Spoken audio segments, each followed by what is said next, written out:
You are about to opt in to Monerotopia, a show for the Monero community where all are welcome to join. From noob to maxi, no matter what bags you hold. Just sit back and relax to the sweet sounds of Monero's latest progress. Or if you're feeling inspired, join us on stage. Remember, the only thing that can stop Monero is a false belief that it can be stopped. And if you want to win the revolution faster, we recommend you remove your XMR from all custodial exchanges immediately. Warning, voting accidents are common around here. Don't forget to properly secure your private keys. Monerotopia starts now. All right. Hello, hello. Wow. Cheers. Cheers. I think it's working. I think so. I think the sound is working. All right, guys. Yeah, we're experimenting with something new. We're trying to simultaneously broadcast Monerotopia on YouTube and Twitter Spaces at the same time. So, yeah, guys listening on Twitter Spaces, just give us a thumbs up if you could hear us. If the sound is good. Everything good? I hope everything is good. Thumbs up, guys. This is a test. All right, I see one thumbs up. I'm gonna take. Okay. All right, so we're gonna try. I think it's I guess maybe because it's delayed. That's why when you ask, it yes, takes a second. Yes, it's delayed. That's the thing. So the way we're gonna do the show is we're gonna do it like we normally do. So if you want to see our pretty faces, mine in particular, you can. Yes, of course. You can watch us on YouTube. The King Douglas Monero man. Things have been a little crazy over here, guys. A little tension right now. Yeah. Let's move it along. We just got back from the honeymoon. We should be on an upswing. Things to talk about. We got things to talk about. We peaked. We peaked at the honeymoon. Yeah. Let's continue. Guys, we're fresh back from Mexico. There's been highs. There's been lows. Mexico was amazing, though, right? Yes, it was beautiful. It was gorgeous. We're excited about the conference. That's like number one. Hold on. I'm getting ahead. Let me finish the explanation, right? So you could still watch us on YouTube right now. We're going to do the show as we normally do, but for the first part, we're just broadcasting it through Twitter Spaces. And then when we do viewers on stage at the end, we're just going to transition to the Spaces. So that's where we'll just start to engage with the audience. So everybody listening in, everybody that's watching on Twitter, if you want to come up on stage like you traditionally do, we just ask that you switch over to Twitter for that part. We're going to try that out so we could try to help grow Monero this way. There's a lot of people on Twitter, that we can reach through Spaces. The more people we get in, the more people they can bring in, especially if we could bring some big names in here. Maybe we get Kim.com. Maybe. Yeah. I think a lot of people. We could talk about that tweet he put out. I've been DMing. If anybody has any contact to Kim.com, try to reach out. We want to get him on the show. That'd be epic. All right, so let's proceed. We'll try to go as quickly as possible so we could get to the Spaces part, right? Yeah. So I guess, some important things to go over, quick, right? Go. Monerotopia 23. There's no quick mode with me, though. There isn't, I just want to say so many things. I love how he says, we'll do it quick. Quick mode. Monerotopia.com is live. We're selling tickets. We just got back. Saw our show last week with Monero Boating and Stoic. That was fun. Yeah, that was where awesome. We announced it, and it was a little disastrous because of the service. But other than that, the show went great. Yeah, Tony took charge. Tony saved the day. Tony saved the day. He kept going too. We completely lost connection, and somehow the stream stayed live without us. Yeah, Tony was because he was already in the room, and then I was on the roof, and I was like, go downstairs to better Wi-Fi, and that's where he went into the apartment. So yeah, Mexico was amazing. Mexico City is beautiful. Monerotopia is going to be there on May 6th and 7th. Yep, May 6th and 7th. Yeah, because Fiesta Cinco de Mayo, just Friday. Yeah, which is awesome. We're doing it on Cinco de Mayo. It's kind of hilarious. So people coming down, I recommend you come down.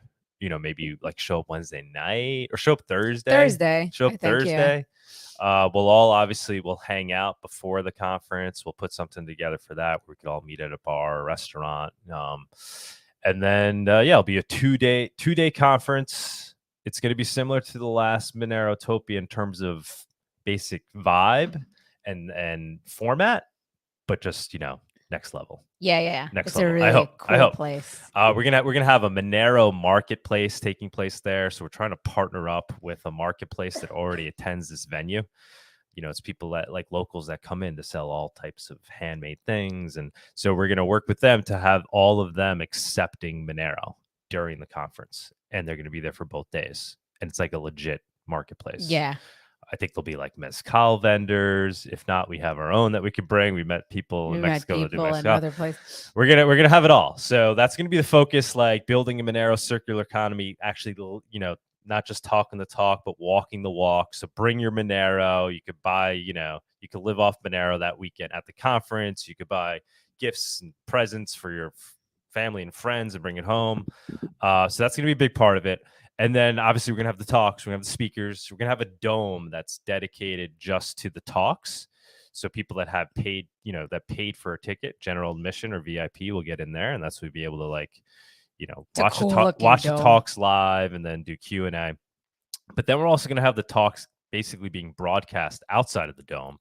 And that's going to be like the public area because we want people that are in Mexico City to come out and discover Monero too. So there's going to be an option for locals that can just come. They can enjoy the conference. They won't have the paid ticket. They won't be able to access, the speaker dome. Similar to how we did it last year. Other things they won't be able to access, but they'll be able to come to the marketplace. They'll be able to go to a section where we're going to have workshops. So they could do, we'll have a beginner's workshop and, for free. And I'm hoping that, people in the Monero community will reach out and help us coordinate that. We already have Chill that's going to do that, but we're going to need more volunteers Deverick, for that. I think might help. Yeah. People that want, that understand Monero to the level of, being able to download Monero.com wallet, whatever it is, and use it and ask basic questions, preferably that are Spanish speakers that could help us basically sit there for 2 days and try to onboard people through beginners. And people workshops. are pretty open over there. Like we spoke to a decent amount of people in which you would think they'd be like, no, but immediately they were kind of curious. They never said no. They're like, what is it? Right. So it's like pretty compared to the New York vibe where like when you ask I get people to accept tips, but it's hard to get them to accept, for payment. Everybody there was like, how do I begin? What is it? Yeah. So it was pretty cool. So so if people that want to help out, just email us at monerotopia@protonmail.com. It's in the description. So reach out to us if you're interested in helping out. Yeah. We ask that people don't take advantage of the free option is for, the locals. We're asked that you pay the ticket if you're going to come down there and come to the, conference and go. Because we're not charging a lot, but it's going to make it so, we don't lose money on this. And it's going to help us fund the operation of onboarding these new Monero users. One of the things we want to do is maybe give everybody, right? Like $5, $10. Yeah. So anybody that we can get the locals to come out, we'll teach them about Monero. You'll be able to onboard them and maybe send them $5, $10 on the spot, which they can then go to the marketplace and use. Yep. Although, that 20-minute lock time. Let's not talk about that. We can talk about that. So that's super important. We're asking that, if you're going to participate, if you think you're going to do it, just pull the trigger now, because this is going to really help us build up momentum, give us confidence moving forward. That we know. Look at the website. That we know we can go. The venue is amazing, guys. Yeah. The only thing it's Puerto Roma Verde. What will make this conference amazing is if a lot of people fly in from all over the world. If you get like 200 Monero people there, plus the locals, everything else will fall into place. So just act fast. We're going to post hotels, places you can stay, like recommendations. We found a really good look. We found some like really seedy ones. Like we'll give you the options. We'll give you all the options. I mean, it's not the worst. It's livable. I mean, cheap as hell, right? It's like it was very cheap. Well, it was. There's awesome Airbnbs. Yeah, lots of cool Airbnbs. Yeah, don't act too fat because we want to get the good Airbnbs before anybody else does. So don't. We have to do that. We had an amazing Airbnb this time, right? Yeah, it was beautiful. And it was like two blocks away from the conference. Yeah. And it was what, $40 a night? Yeah, $43. With a rooftop. It has a little like mini balcony. The kitchen was nice. And everything was nice. This area of Mexico City, Roma, is kind of like, the West Village, right? In New York City. Or like it's like a really cool vibe, really chill area. super safe. I mean, not going, but I'm from just cops driving by all the time. It's cleaner than New York City. Oh yeah, very clean. You don't see any. There's no homeless that you see in the streets. Which, yeah, I don't know what's going on there. I mean, they're probably driving people out of that. Right? They probably just don't let people into that area, which that's not a good thing. But I mean, the end result is it's a very, very, very safe area. Super cool. So yeah, act fast. I'd say reserve an Airbnb or you could stay at there's 3 pretty decently sized hotels within walking distance, and one of them is super nice. And I think it's like $40 a night too. Yeah, it wasn't that expensive. And it's like a block away from the place. That hotel should be packed with Monero people. So you could come to this is going to be vastly more affordable than Miami. Oh yeah, definitely. Even if with the flying, because whatever, I guess it's could be more expensive to fly to Mexico City than Miami, depending on where you are. Yeah, the food there is decent. But you're gonna make up for it fivefold in terms of food and hotel. I mean, one night in Miami, I'm sure even the hostels are not that terrible for people that stay in hostels. Yeah.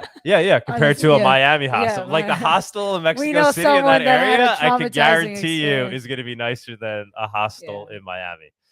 You don't want to be hostels outside of the United States are nice. Hostels inside, do not do hostels in the U.S. Don't learn that the hard way. Don't learn it the hard way, like Tony. I know. Well, I didn't want to say his name. I've done it too myself. I know it doesn't make sense. You don't stay in you don't stay in a hostel in New York City. No, you don't do it. It's a disaster. You get traumatized. But anyways, yeah. But in Mexico City, you're not going to need to because it's so super cheap. So for like $40 a night, Meanwhile, in Miami, it's like $300 a night is like the cheapest. Right? We tried making a deal with the hotel owners, and that was their deal. Yeah, it was $300. So for 3 nights, I mean, you're already almost at like $1,000 in Mexico City. It's gonna be 40. So then you're starving the entire $40 a night if you're poor. You can stay for 10 days and it's like one night in Miami. What else do we got to announce? I think those are the basic things. I mean, what each ticket really includes, like general admission, the VIP tickets. If you want to go into what did we price them at? A general admission is $69.42. Okay. And that includes access to Conference Dome, access to workshops, access to Monero Market, general admission swag item.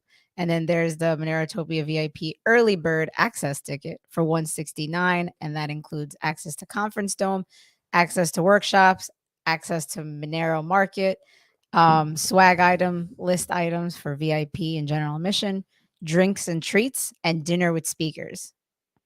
Yeah, so which we checked out a few spots. Yeah, the major difference, what you're getting for the VIP is and there are limited dinner. So tickets. So FYI, people, it's probably going to be on the first night, or maybe even the day before the conference on that Friday, but probably the first night of the conference. Nearby, we're going to rent a really. We checked out a few places. There's some really nice at a few places. Restaurants. The food's really good. Yeah, where we could have the long table, outside courtyard, and we could all vibe in the Monero tribe and come out. You can talk, not cultish at all. Talk directly to the speakers. There'll be like a happy hour, and then we'll all sit down together and break bread. So that's going to be awesome. Yeah, when we did it in Portugal that was awesome. That was amazing. Beautiful job. We're opening it up to anybody can participate in that if you want. But there are limited tickets, FYI, because the places are kind of not that large. But so sadly, we can't include everyone. So. Yeah, just so you know. So it's more, not only, it's not more so the more expensive part that's limiting it, it's the amount of people. Yes, the amount of people. I would jump on that. And plus we're going to raise the price of both of these things. Right now, this isn't really it's not too shabby. Going to cover all our costs, but we're more concerned about just bringing people into the event and bringing them in sooner than later, so the event gains momentum. So take advantage of that. That's the major difference. Oh, and also the swag items, right? We're trying to we're trying to get a little special, like we did. We're trying to get them handmade though in Mexico. Yeah. So we were talking to a hat guy, right, at the marketplace. Did they ever get back to us? Yes, they did. We're working on it. So it's probably going to be like a hat for the general access tickets. Well, yeah. You don't want to say anything? Well, don't say anything yet. Look at this one. He's like, and then oh, we surprise. did glasses last We year. don't want to We're like probably gonna do disappoint some other people. cool glasses thing. Yeah, well, the glasses were fun. Those were cool. And then we had the buttons. So yeah, we're gonna we try got to switch ideas, it up, and they're gonna be hopefully locally made, and then we'll tie in the whole gratuitous thing where you could then send a tip to the people that made these things. That's another thing. Tons of gratuitous progress, right? Oh my God, yeah. Mexico. I don't know how we crammed that all in. Let's not go into that, guys. plus the honeymoon. Yeah, sure. We went to it was more of a gratuitous trip as usual. At Monerotopia in Mexico. Yeah, Monerotopia. Yeah, it was a work trip. But the coast was amazing. Oh, the coast was beautiful. A friend recommended going down south. Oaxaca. It was beautiful. Yeah, well, in the state of Oaxaca. It was Hatulco. The gringo. I don't even want to say. I don't even tell people about the place, right? Because we don't want people to go there. Yeah, don't go there. It's ugly. It's not. It's just, no. It wasn't. It was some other region. It was Cancun. It was in Cancun. It was Tulum. Go to Cancun. But anyways, yeah. We spoke to mezcal people and we spoke to blanket people. We went to a coffee farm. We went to a coffee farm. 3 hours inland, or no, it was like 2 hours. 2 hours. It felt like it was long. Yeah, it was long. We got bit by it was only lots like of 20 mosquitoes. kilometers, but it took forever. Yeah, it took. It got nauseous along the way because it was very windy roads. But it was a cool. It was extreme. Yeah, extreme. Yeah, and we went. So we literally went from like paradise beach honeymoon after a day because Sunita wanted to stay at a resort. Yes, so I thought it was beautiful. We stayed at a resort, and then I like whisked her away from the resort the last morning. She wanted to like sleep in. I was like pushing her out of bed. So like the Uber's here. Actually, we drove our own car. It was fun driving there. It's not bad driving there. Yeah, it was a little wild though. Well, yeah, the curvy, windy roads, but that we destroyed the rent-a-car. Shh! Don't tell him. Well, I mean, we had a lot of. They bumps. put these random speed bumps, right? Like with no painting on it, so you with no warning, and it's like on a highway.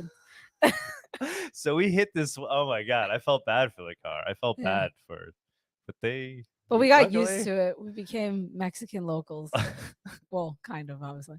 But to go from, the beaches, right, and the luxury of that resort to then whatever it was 2 hours. 2 hours later, we were literally in the jungle. Yeah. Right. Yeah. And then we had a park. We had a walk. We had a walk through down. So yeah, it was through a village of like 200 people.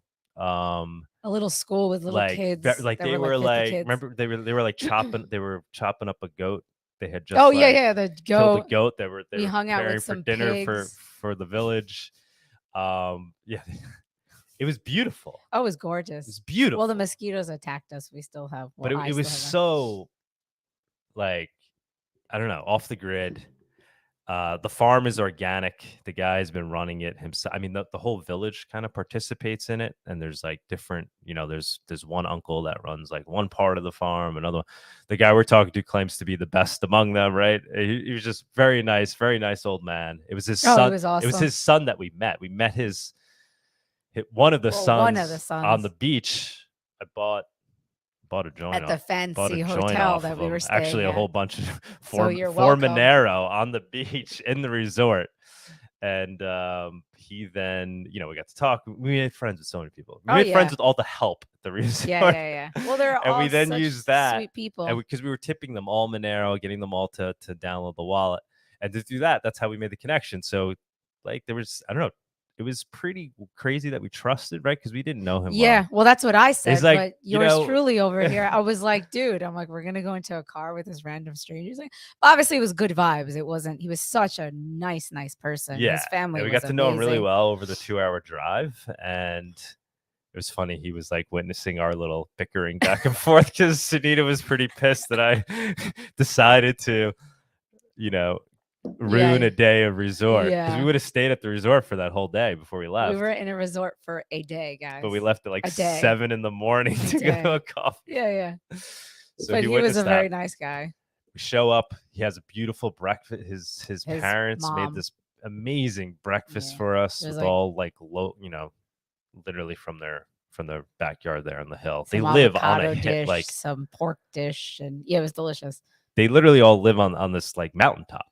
Anyway, coffee was coffee, it was hard to say whether the coffee was good because the way they made the coffee, like the coffee looks amazing, smells amazing, it's right there. But when they brewed it, he had said it though. They use a method where they literally just take boiling water. Yeah. But not poured over grains. It's like a tea. They just like literally just keep coffee soaked in water like a tea. So it's he said that though to begin with. He's like, you're not gonna really like I guess taste all the flavors. But I'm actually drinking a version of it now, the other uncle's farm. So I can't even tell if this is the best, but this is very good. This is very good. So there's that. A lot of gratuitous things. Keep your eye on gratuitous. We're also adding a way where you could essentially be able to buy raw kefir and yogurt you mentioned that, and milk and other dairy products, obviously for dogs and cats. But you'll be able to buy that with Monero. I think it's already up there. But essentially be able to buy a gift card to this local farm, or local to me. It's an Amish farm. And so you'll be able to buy a gift card with Monero and then make all these purchases direct from the farm. So super awesome. Sorry, guys, we got a lot to say, but I think it's all important stuff, right? Yeah. It's all exciting. I really enjoyed meeting those guys in the blanket place. Oh yeah. That was pretty cool. Well, yeah, again, last minute before heading to the airport, Doug's like, let's go into town. Let's try to get blankets. Literally on our way to the airport. Literally on the way to the airport, we go there. And again, obviously I'm the translator. So we met like 5 guys of all ages. They were like, they range from like, I want to say like 18 to like, I don't know, 30. And basically we taught them about Monero. At first, explain this a little more. Explain this. So this shop, we saw a bunch of them over there. It's on the bottom floor, they're making basically big blankets, right? I mean, you can use it as a tablecloth, whatever it is, but they make it on these big looms. And to run these looms, like the looms are run by, human energy. It takes a lot of coordination. They're using their legs to press it. They move their head, right? It's insane what they're doing there. It's extremely difficult work. And they're all on the second floor. And it's literally a sweatshop. It's like 120 degrees. They have like 10 looms set up. These young guys that are just like going at it. Like it's like the most cardio intensive thing I've ever seen in my life. Like it should literally be the new workout. Like they should have these at gyms, and like you're also producing these things at the same time. I've never, right? It was insane. It was pretty insane. We were sweating our asses off. We're like talking to them, and we're just sweating. And then they kept laughing at us, but then we were laughing because we understood. Like, but the story is pretty crazy because the downstairs they just have one loom, which because they just want to put on a show so the tourists can see upstairs it. It's like, and upstairs is the intense where it's really going on. And they sell these blankets, but they're not super cheap because they know they can get the tourists to buy them, whatever. But we made a deal. Actually, we had one shop we tried, and that was a fiasco. Yeah, Doug, they like weren't. Couldn't take it was He weird. kept going back. I was like, dude, just let it be. They didn't appreciate that we wanted to send tips to their people. They just like didn't care. Well, it's a hit or miss. Some people kind of are curious. Some people are like, no, they think it's a scam. So you have to understand that. Move on. But this one, so we brought home like 4 of these blankets. I think only 3 actually. No, 3. They're beautiful. I wish we could show them right now. They're right there next to you on the left. Yeah. Because I figured you'd be talking listening about in spaces. Yeah, this is why. But you can watch it on YouTube or Odyssey really or Twitch. Well made, like good material. Yeah.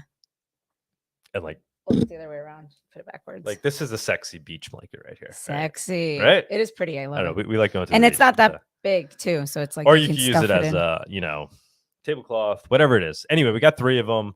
So we'll add those to gratuitous. You can buy them, and then. But anyways, we sent them 4 tips of the workers there that are always, and they were excited. Maybe they didn't make this very blanket, but they're there every day working on this thing. How many was it? 4 guys? No, it was 1, 2, 3, 4, 5. 5 guys. 5. And oh my god, it was intense. Yeah, it was funny. Plus, we were late for the I was translating to them, and I'm sweating, and then they were like, I was like, oh my god, it's so hot, and I just laughed because obviously they work there like how many hours a day, and I'm sitting there like sweating and complaining, but then they were very sweet people. Again, everyone was. We got them on. Yeah, we had some hiccups. The internet wasn't the best. Yeah, the internet stunk, but like I got back, I got their payment ID, and I sent them the tips, and we have a chat going on, and they're very excited about it. They're like, "Thank you so much." Yeah, we sent them like $2 each. But when you get this blanket, maybe you send them like $5. Yeah. And then what we'll do is we'll start getting more of these. If it works out, people buy them. Then we'll just start having those shipped Yeah. in, Right now, this is just testing. and then we'll start getting them to give it, because I'm sure there's more than those 4 guys that work there. Oh yeah. So we'll get every single loom worker hooked up. Super cool. Yeah, super cool. I think that's it. I love how these are all important things. We just had a lot going on. Intro. We have a lot going on. I know. Most people are in the space just talks like saying the same old shit. You know, like this is productive. We're trying to build it out. Guys, do the same. Yes. Get businesses going in Monero. Do it. Yeah, definitely. Give it a shot. I mean, again, we were really surprised how like open everyone was. Like they didn't think we were nuts. They were like, "What is this?" So it's pretty cool to have that reaction. You didn't feel rejected, because sometimes, it's tough trying to talk to someone and convincing someone of something new, right? That you have to like. It doesn't sound scalable, but it's the way we got to do it. We got to grow at grassroots. We got to. That's the only way it's going to happen. So. And the word of crypto is spreading, so now it's better. Now is the time to kind of. A lot of people had heard of Monero, though. Yeah, they did. Sunita would be like, she wouldn't say big. She's like, Monero. Like, how do you always say it? You're like, I don't want to say it. I'm not in Mexico anymore. I had no choice there. Go ahead, say it. What? Crypto Monero. She's like, no, criptomoneda is cryptocurrency. Oh, crypto Monera. Yeah. Okay. Cryptomoneda is cryptocurrency. Oh, okay. I thought you were saying crypto Monero. Oh my God! Wow, you're really. Because obviously I had to start with, do you know cryptocurrency? Do you know Bitcoin? It's a process, right? Oh, because I always saw them be like, yeah, I know crypto. So I'm thinking they know Monero. I'm like, holy shit, all these people. Oh my God! Wow. All right, guys, not as bullish as I thought. No, that's almost like, what are you talking about? What are they? What's well, the they knew response Bitcoin. when you say? No, they're like, yes, they've heard of it. And then when I said Bitcoin, they'd be like, yes, I heard of Bitcoin. And then I'd go into how Bitcoin is, Monero is different from Bitcoin. And then they'd move along. We're getting comments here in the space. Just bought my ticket for Monerotopia. Nice. Woohoo. Monmex. Awesome, man. Awesome. Let's you have anything else to say so we can move on to the price report with Bawdy? Because people have things to do. So okay, let's do this. The Monerotopia price report segment is sponsored by Local Monero. Avoid using KYC exchanges. Buy and sell Monero directly for fiat, peer-to-peer. Aloha, Bawdy. Good morning. Good morning. Thank you for joining us on this. Yeah, great to hear that you guys were having a wonderful time in Mexico. It was really, really, we nice. Love it. We wish we would have seen you there, man. Yeah, I really wish I could have made it. It was just, well, next time though. Next time, yeah. We'll probably go there. We might run down there before the conference one more time. I can see that happening. Just to like make sure everything's sorted out. Oh yeah. Definitely. Right on. Well, maybe I'll head over to Anarchapulco as well in February and do a little bit of advertising for Monerotopia. That will be a good place to pick up a lot of people that are probably still going to be around Mexico. Yeah. Actually, I think I saw Raphael in here. Yeah, Raphael's in the chat. We'll talk about that later. We're thinking of going down there too. We're thinking of that. Cool. Going down there too. So yeah, moneda means coin in Spanish, right? Yeah, so when you say crypto, yeah. I kept saying Monero. That's all. I've made that same mistake too. I'll be like, oh yeah, this coin Monero is really cool, and they'll be like, sí, moneda, tengo moneda. Yeah, Monero. Like, oh, that's awesome. No, they're just saying, yeah, I have some money. Yeah. I really lack like lingual skills. That's hilarious. Like, definitely. It's like I can have a full blown conversation about him, and he'd have no idea and just smile. He'd be like, oh yes. I didn't do that at all. I just want to say, so yeah, we're doing the price report. For those that want to see it, you can go on YouTube or Twitch. You can see it visually. Well, 2 locations right now. Yeah, YouTube live right now and Twitch. So. Yeah, so if you're on the spaces, if not, you can see it after. I'm sure it'll be good in audio as well. All righty, take it away. Take it away, my friend. Hopefully, everybody knows this chart. This is, the chart that we all love so much. I always like to start from the big picture view, right? So this is, of course, Monero US dollar. Again, we're still kind of below the our main rising triangle here. We'll probably get back above that at some point. But let's go ahead and slip to the local view. And, so, okay, we had our crash with everybody else. It was less bad than everyone else. I'm going to add all the moving averages bands. Hopefully y'all can see that. I don't know if y'all can see that or not, but anyways, so basically price is kind of trending between all of the moving average bands, right? So we've kind of got these lower bands here. We've got the upper bands, and it looks to me like price is probably going to be constrained between these bands for some period of time. I'm still kind of thinking that if crypto takes some more big dips, it's likely that Monero is going to dip with it.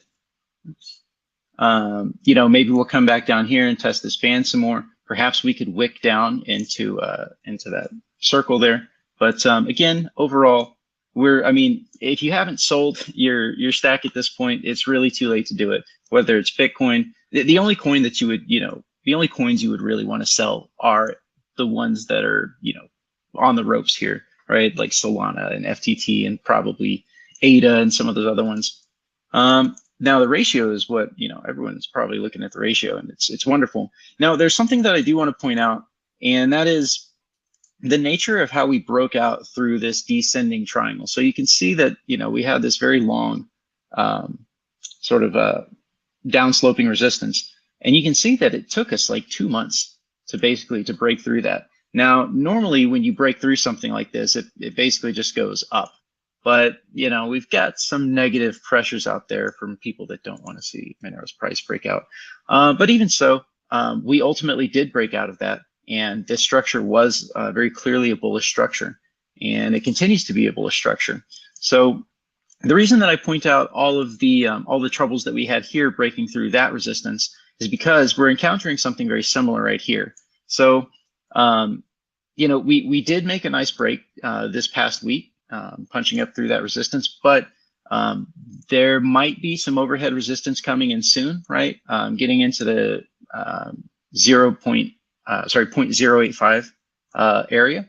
And there's another corroborating thing we can look to see that would be the Monero dominance. So again, this is a monthly view, so it's a very long-term view. We'll zoom in now. And essentially, at this point, it looks like we're going to make it into this downsloping line right here. And I would imagine that this ends up being some kind of resistance, maybe take a pullback. It might take us some time here, but I imagine that eventually we will break through that as well. We can also go to, if I can find it, maybe I can't find it. No. I have a Monero, Ethereum chart. Here we go. Okay. So we got the Monero Ethereum chart as well. So again, just for people that might not know, this is the lifetime standard deviation. Sorry, let me change this. Try and get the full picture of this. Sometimes TradingView doesn't give me the full picture. It doesn't give me the full, like this is only going back to 2016. But okay, at any rate, we are sitting in between some lower standard deviation bands. XMR Ethereum does look like it probably wants to continue being bullish. Perhaps this could take just a little bit longer than we might prefer, right? So we we've been bouncing, and this is a rising triangle right here. I imagine that we can probably break above this. Monero, so a lot of cryptocurrency has these really negative influences happening right now because you've got all these like crypto shadow banks and exchanges and all this kind of shady stuff. All of these people really help to pump the price. Their interests are best served with high prices, right? They want to sell box protocols or even Bitcoin and Ethereum at the highest possible price. But with Monero, they spent the entire bull market selling Monero that they didn't have, which absorbed organic buying pressure and kind of prevented price from going higher. So while they were pumping everything else, they were suppressing Monero, but they ran out of Monero. That game can only continue for so long until they run out of real Monero to sort of cover for their paper Monero. So the point being that we have a bit of a different market dynamic in the sense that in the past 6 months, it became very clear that the exchanges are riding on zero. Meanwhile, the rest of cryptocurrency is kind of leverage unwinding. So we have some of the negative effects from all of that. There's a lot of people that are traders and they hold Monero and they'll dump their Monero whenever price crashes, which is why we crashed with everyone else. But we do bounce back more quickly because, again, the exchanges just don't have any Monero. So to that point, let's go ahead and look at this is the divergence. It's just in a straight percent. So you can see these are very narrow divergences, 0.14, minus 0.25% plus 0.25%. And you can see that we're pretty well centered around zero. So the point on this chart is to understand that lately, the price divergences haven't really been extreme. We saw Bitfinex jump up here to about 1% higher than Kraken. Oh, and sorry, this is all relative to Kraken. And the reason that we go relative to Kraken is because they've never shut their withdrawals for longer than like an hour, 30 minutes. It just seems like they probably have at least most of the XMR they say they do. And the other thing too is that they don't follow, like their price will stay higher. Meanwhile, Binance, Bitfinex, Qcoin, Poloniex, all the other guys' prices will just jump downwards together. And the crazy part about it is that like when Binance shuts down withdrawals for say 3, 4, 5 days at a time, even a week at a time, you'll see the Bitfinex price, you'll see Qcoin and these other exchanges, their prices will diverge down from Kraken. And you're thinking, well, you know, allegedly their withdrawals are still open. So how is it that their prices are diverging down like that? So it's not like, this isn't just a happenstance thing. This is a premeditated thing. But anyways, so we're looking at these price divergences and really this is what we want to see. You should be centered around zero. Let's make the volume adjustment so that we can understand what kind of differences, and you can see that this makes a big difference.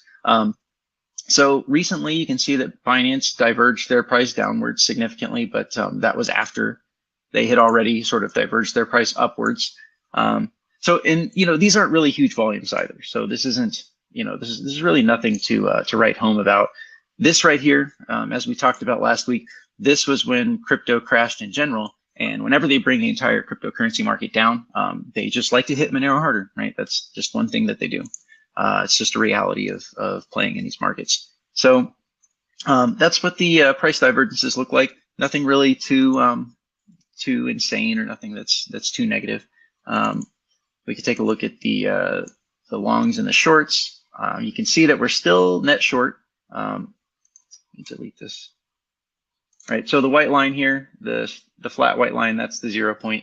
So you can see that, yeah, we're still a little bit net short, but it's nothing huge. It's just kind of just lingering, hanging on. So that's what Monero looks like at the moment. I would like to show you guys the broader markets today because there's an interesting development happening in the stock market, and it's actually a very positive sign.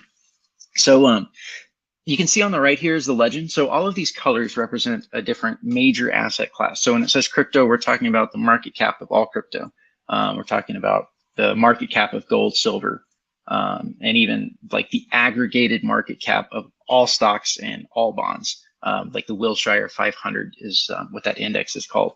And then Dixie is the dollar index. So all this is we can get a feel for how assets are performing relative to each other. I divide by their standard deviation over some time frame backwards. And so it just gives you an idea. You can stack all these next to each other and see which assets are performing relatively better. So essentially you can see that silver has taken a nice pop, a little bit of a pullback here, gold, same thing. We're able to see right where crypto basically dumped, and we're just kind of sitting here writing. And I think everyone's sort of holding their breath. No one really knows necessarily what the next move is on crypto. I personally don't have a huge opinion on where it goes next, but I still do think that there's further down to go. We're getting close to those targets, but we're still not quite there. And I see the presence of black swans on the horizon for cryptocurrency still. Right, you've got the Gox coin is going to be released at some point next year. That's actually happening. There's movement happening there. People are registering their Kraken accounts. And there's a few different exchanges, but everyone's going with Kraken. It's kind of funny. It seems like the word is getting out in general in crypto that Kraken is probably the most solvent exchange out there. Now, this is also amazing for Monero, right? I'd say, right? As Kraken. Yeah, it's very bullish for Monero because Kraken offers XMR USD pairs, and they have all the Monero they say they do. So I think this should definitely be. It can't hurt, right? having those deposits be made to people on Kraken can't hurt. And a little bit of background on that. So the Gox trustee is not a cryptocurrency expert, right? They don't want to be the one setting up some new system to distribute a bunch of Bitcoin and Bitcoin Cash to all of the victims. They're just going to dump that all that coin into Kraken, and then Kraken can make those distributions, right? Which is smart. That's really the right way to do it. And then there's going to be two distributions. The first one happening almost certainly next year is called the early lump sum payment. And then there's going to be a secondary distribution sometime years later, where there's still other court cases pending and other people that might have a claim on some of those Gox coin. So we'll have to see how that plays out. But this is like the gift that keeps on giving. And FTX is the new Gox. In fact, it's bigger than Gox, both in terms of magnitude, like the financial magnitude, and complexity. So this is going to be a saga that continues playing out for years, maybe even the next decade. In fact, this is kind of one thing that Bitcoin has big problems for it on the horizon. The United States government has like over 200, maybe 300,000 Bitcoin. They apparently keep seizing it faster than they can get rid of it. So they've got the coin they got from the Bitfinex hack, which I believe was like 100,000 or maybe 120,000 Bitcoin. They just seized 50,000 Bitcoin from the Silk Road, in addition to like another 70,000 Bitcoin they seized from the Silk Road. So it's not good for price. That's not good for traders out there thinking, oh man, there's hundreds of thousands of Bitcoin out there that are going to get dumped on the market. So I think that's going to be a significant influence for the Bitcoin price going forward. But hey, that's good for us. That's good for Monero in a lot of ways, and it's good for some of the other coins as well. So let's take a little bit shorter look on what's happening. So what happened this week, particularly with prices. So gold actually took a bit of a pullback this week, while the Dixie is starting to rebound. Crypto is relatively maintaining flat. So let's go ahead and switch over to some of the macro view stuff. We'll just take it from left to right, top to bottom. This is the 10-year yield. So essentially, the 10-year yield was in a bull market. Really, all of the government yields are in a bull market, along with the dollar index. And essentially, I had this yellow circle for quite some time. These lines up here, these white lines, they are lifetime moving averages. Maybe we can go on to a longer term view. So this is the monthly view. So this is basically like almost the entire history of the 10-year yield. And so you can see that, we're basically, I put that yellow circle there months ago simply because it looked to me a lot like moving into these lifetime moving averages was probably a reasonable spot. And so normally, so bonds are a very interesting thing because they have this weird double dynamic. So on the one hand, historically, it's been the case that when people leave the stock market, they go into the bond market. So when there's a lot of demand for bonds, that means the people selling them don't have to offer you an attractive interest rate, right? The interest rates can keep going down because people are saying, hey, everyone wants a bond, right? And if you're the seller, you don't want to pay interest. You want to pay as little interest as you can. So when interest rates go up, that means that there's not any demand for bonds. It means that money is usually moving from bonds to the stock market. But because of the way that all the leverage has happened in the economy over the past really decade, but especially during the COVID stuff, it ended up being the case that as bond yields were rising, it meant that people really didn't want bonds in that market as it started coming down. Actually, instead of having this effect where money was leaving the bond market and going into the stock market, it was also leaving the stock market because of the instability. And I think also because as the rates go up, that makes the leverage harder to sustain. You have to pay higher interest rates on that. So there's kind of like this dual dynamic that happens in the bond market. So anyways, the quick and dirty part is that as these yields go up, that's kind of price negative for risk assets at the moment. I don't think this is over. I think that we are probably going to come back into this area at some point, could be next year. But we are finally hitting those spots where, okay, maybe this thing is getting close to being over. Maybe we can find some way to reverse. The Dixie is basically the same story. This is the weekly Dixie chart. Let's go to the monthly, actually. And you can see that these horizontal dashed lines, these are places of significance. These are horizontal areas of significance going all the way back to 2000 and the 70s. And if we go into some of the smaller time frames, maybe the daily, I basically drew this, this parabola, because usually once price gets going in a bull market, you'll see things like to go parabolic for a period of time. Now the dollar has broken this parabola, and it's taken a pretty significant pullback, but that doesn't mean that it's over, right? We're not quite done. And even if we go back to like the 2000s, right around the .com era, you can see that, you know, price was topping for quite some time, right? Came up, took a big pullback, came up again. So this could continue to play out for some period of time, even potentially all next year. But at any rate, with the Dixie coming down, that has been a factor in why the stock market has been bullish. And maybe crypto would have followed, except for all of the bankruptcies that happened. But at the same time, it's like I've heard people say to me, "Yeah, but you didn't know FTX was going to go bankrupt." And it's like, okay, I didn't know that specifically they were. But I did know that there was a lot of leverage, there was a lot of fraud still wrapped up in this ecosystem, and that there was a lot of people that had narrowly avoided getting liquidated, going bankrupt in the June crash. So it's kind of like, nah, it's still, you know, just the intuition that, no, there's more to come. I don't know exactly who the next guy is going to be. When it comes to FTX, you have hundreds of companies that had counterparty risk and were totally exposed. I mean, you just get on Twitter, get on Reddit, and you can just see name after name, some of them quite big. We're starting to see more organizations, more bankruptcy happens, or at least the move towards that. And so the problem is that we don't really know who the next shoe to fall is. Like we said last week, FTX started the capitulation, but it's not over. We need to see a few more of these big companies go bust. We probably need to see price. I really want to see price go down into my targets. And then we want to continue to see some of these macro financials turn around. Yeah, man. What's that, Doug? You're on it, man. you are on it. You're very good at this. What do you think about DCG Group? Do you think they could be a part of the contagion? That would really surprise me. Although they're refusing to prove reserves over GBTC. And the GBTC premium is like minus 40%. It's, you know, Bitcoin is at like $10,000 in terms of GBTC on the stock market. They've been around since 2014, but here's an interesting thing. Barry Silbert was the founder and CEO. I think he left last year as the CEO, but this guy is also another little young superstar, World Economic Forum superstar. Yeah. So Z who knows? Still numero uno, you know? Yeah, for sure.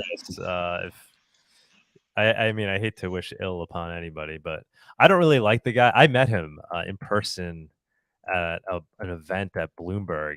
It was a crypto event back in the day, and anybody was able to go. It was awesome, and showed up, and there's some really good talks.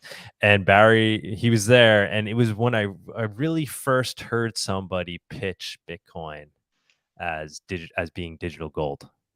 And I remember I raised my hand in the audience, and I was like kind of blown back. I was like, it's not about digital gold, it's about digital cash. And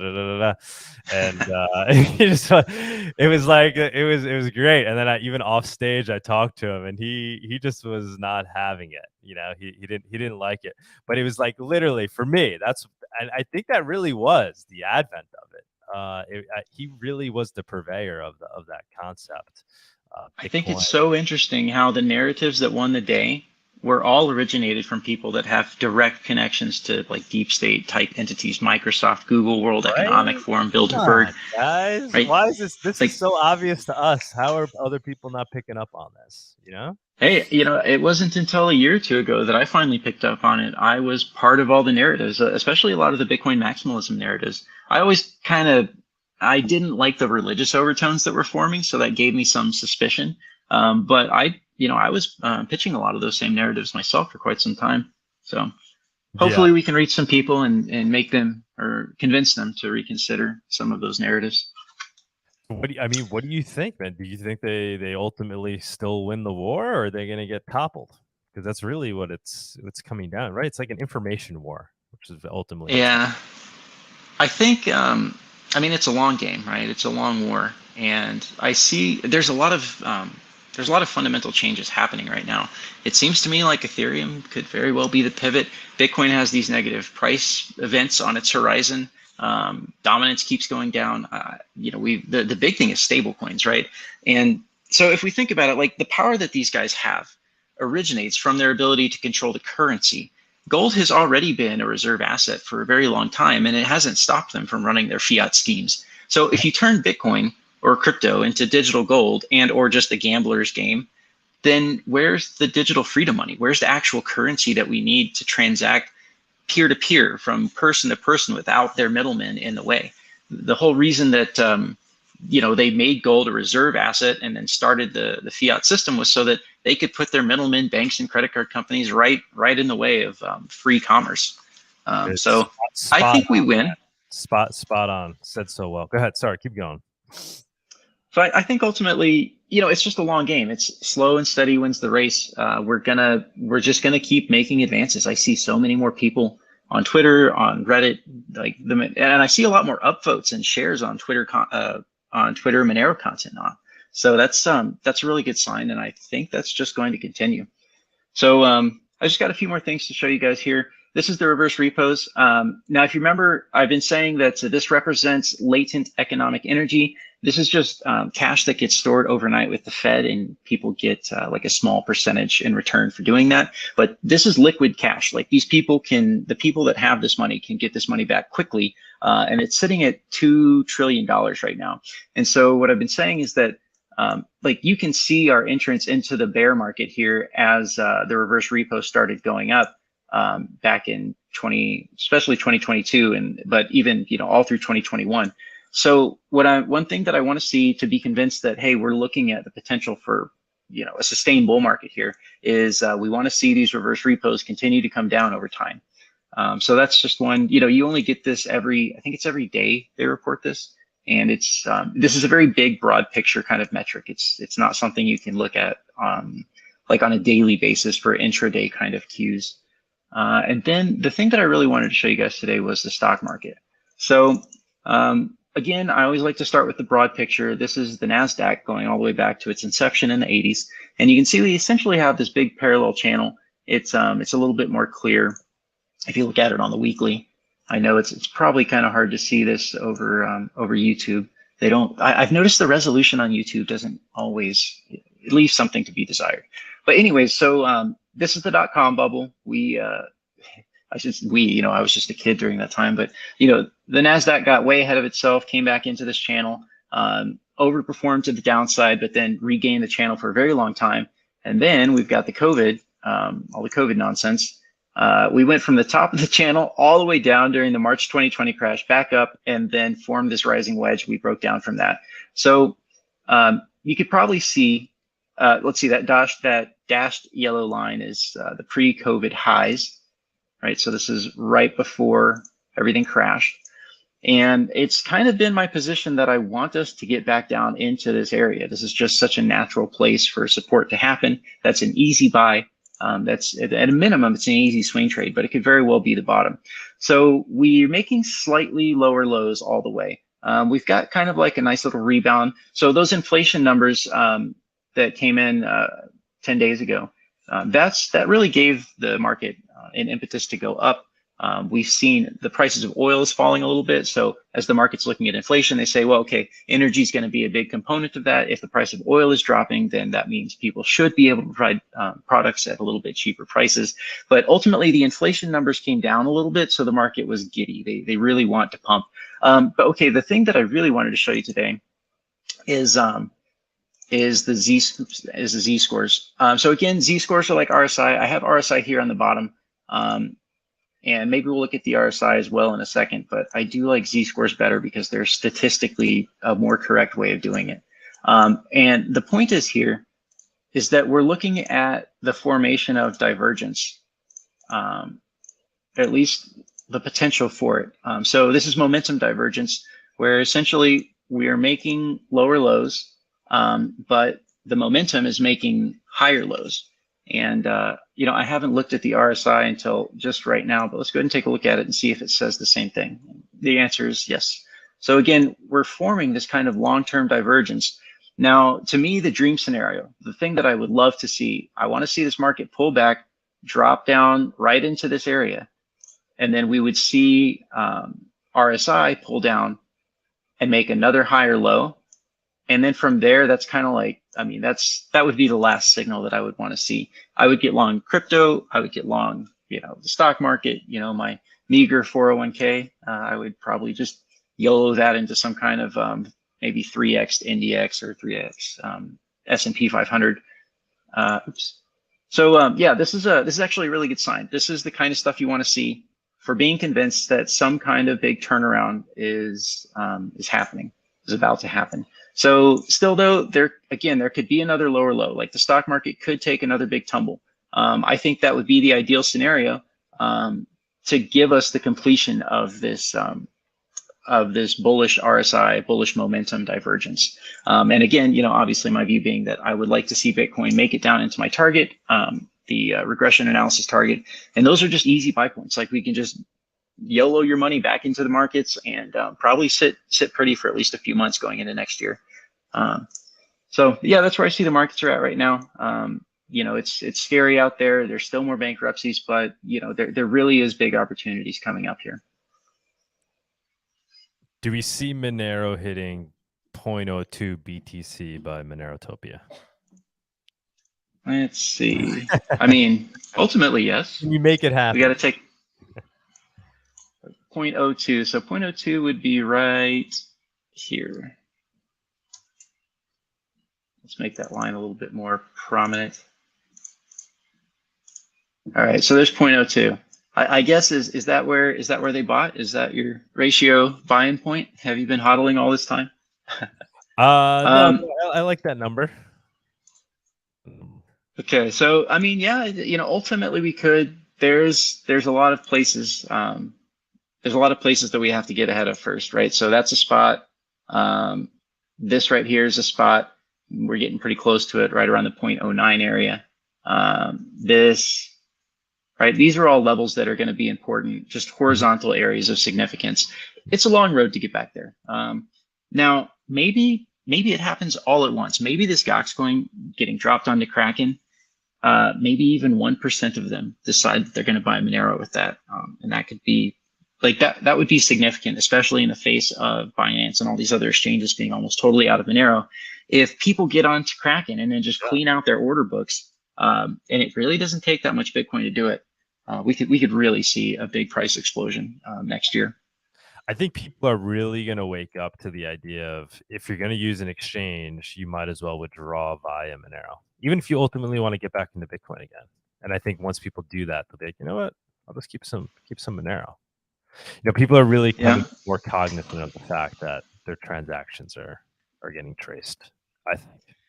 One thing that's cool is that, Monero has been on this whole fractional reserve thing for a very long time. And I'm seeing just the beginnings of people talking about, oh, fractional reserve, they don't actually have your Bitcoin, pull it off the exchanges. And, in Monero over here, we've been sitting here for like a year and a half being like, listen, they are totally fractionally reserving our coin. So we're kind of ahead of that narrative. We're ahead of that story right now. We're like patient zero in that regard.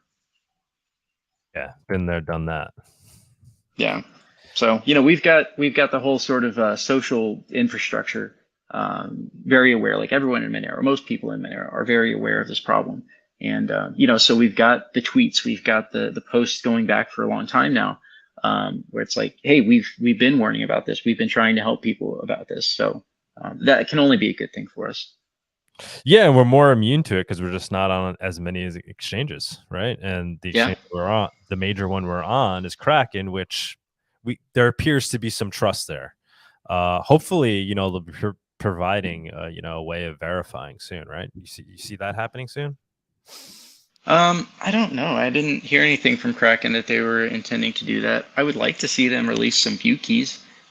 There's some nuance there. So Monero has view keys, and that the problem is from a cryptographic standpoint, you can only use those to tell incoming transactions, but you can't see outgoing transactions. However, apparently it's fairly trivial for someone that knows what they're doing to do some basic chain analysis to figure out when those funds were actually spent.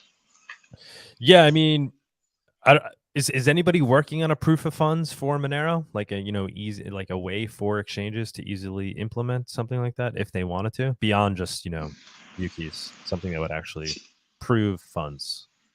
Oh, I mean, there's Seraphis, which is a more complete view key kind of thing. I haven't heard of anyone developing that, but maybe, I don't know. Yeah, if anybody knows, maybe talk about it in the spaces. Maybe Justin knows. That would be so awesome if we could convince Kraken to do that. Yeah, I mean, I don't see why not. It's like you're calling them on their bullshit, right? If they're not willing to do it, especially if they're being assisted in development, like what would their reasoning be not to do it, right? Yeah. I mean, maybe they're like 70% reserved or 50% reserved, enough so that they never have withdrawal problems, but they're not fully reserved. I mean, I would like to think that's not the case, but Or some hard to say. competitive exchange, right? Maybe, there might be some new, exchanges are dying, but we might see some new versions. So obviously we're going to see decentralized exchanges, but we might see some more purebreds like a Kraken or something, because that starts to become the competitive advantage, an exchange that people can really trust, and doing it in a way where people can validate on their own. So obviously decentralized. I'm not holding my breath. No, but I don't know. I think there's a market for it now. Like, I mean, we're even saying, right? We're even saying that Kraken might gain momentum, right? Like more people might start using Kraken. Why is that? Because people desire this ability to trust an exchange, right? Yeah. Yeah, I mean, it is an important function. We do need to be able to get between crypto and dirty fiat. Like that's just, for now, it's the reality. Yeah, it's the only way. Although, there's a lot of people that would say use local Monero, use Haveda whenever it comes out. Oh, yeah, of course. But practically speaking, it's a good avenue from the fiat world. And what's good about Monero is you can get in that way, and then once you move off the exchanges, nobody can see what you do thereafter. So it's not like doing it with Bitcoin, in my mind, is really bad. But doing it with Monero, obviously, ideally, you're getting it directly with cash, but it's not nearly as bad as if you were to do it with Bitcoin. Yeah, for sure. Bawdy man, thank you so much. What's your pleasure. What's your new Twitter handle? Oh yeah. Well, for the Twitter Spaces, you guys pushed me to do it, and I have Monegro. My Twitter name is Monegro. You're gonna blow up on Twitter, man. I hope I'm not responsible for you getting a Twitter addiction now. It's gonna happen. I don't know. I'll be careful. Maybe I'll just replace it with a healthy drug addiction or something. But if you start tweeting out charts and stuff, yeah, people are gonna love it. Look at him already telling you what to do. No, I'm telling him for his. I mean, I don't know. He knows what to do. It's something that I've been wanting to do, been thinking about doing for a long time. I'm, really honestly trying to. So part of the problem is, as you mentioned, it's easy to get addicted to social media, and when you're spending time engaging socially, you're not spending time writing scripts, doing analysis, learning new skills, right? You're just kind of like chit-chatting with people. And we definitely need that. Monero needs a lot of that because, I mean, I guess probably a lot of people in Monero, we are sort of tech oriented. We do like to go do nerd kind of projects and stuff. So I've kind of been avoiding it for a long time because I just know that I will end up spending a decent amount of time on social media. And Reddit has been nice because it's kind of like being able to journal out in the open, right? I'm just writing up my ideas, writing up my analysis, and it helps me organize my thoughts. And so it's easy for me just to post that on Reddit and share it with people. But Twitter is more like, all right, let's do this. Let's convince some people. Let's get popular. Let's put out cool content that people want. And that's a dangerous game in a lot of ways.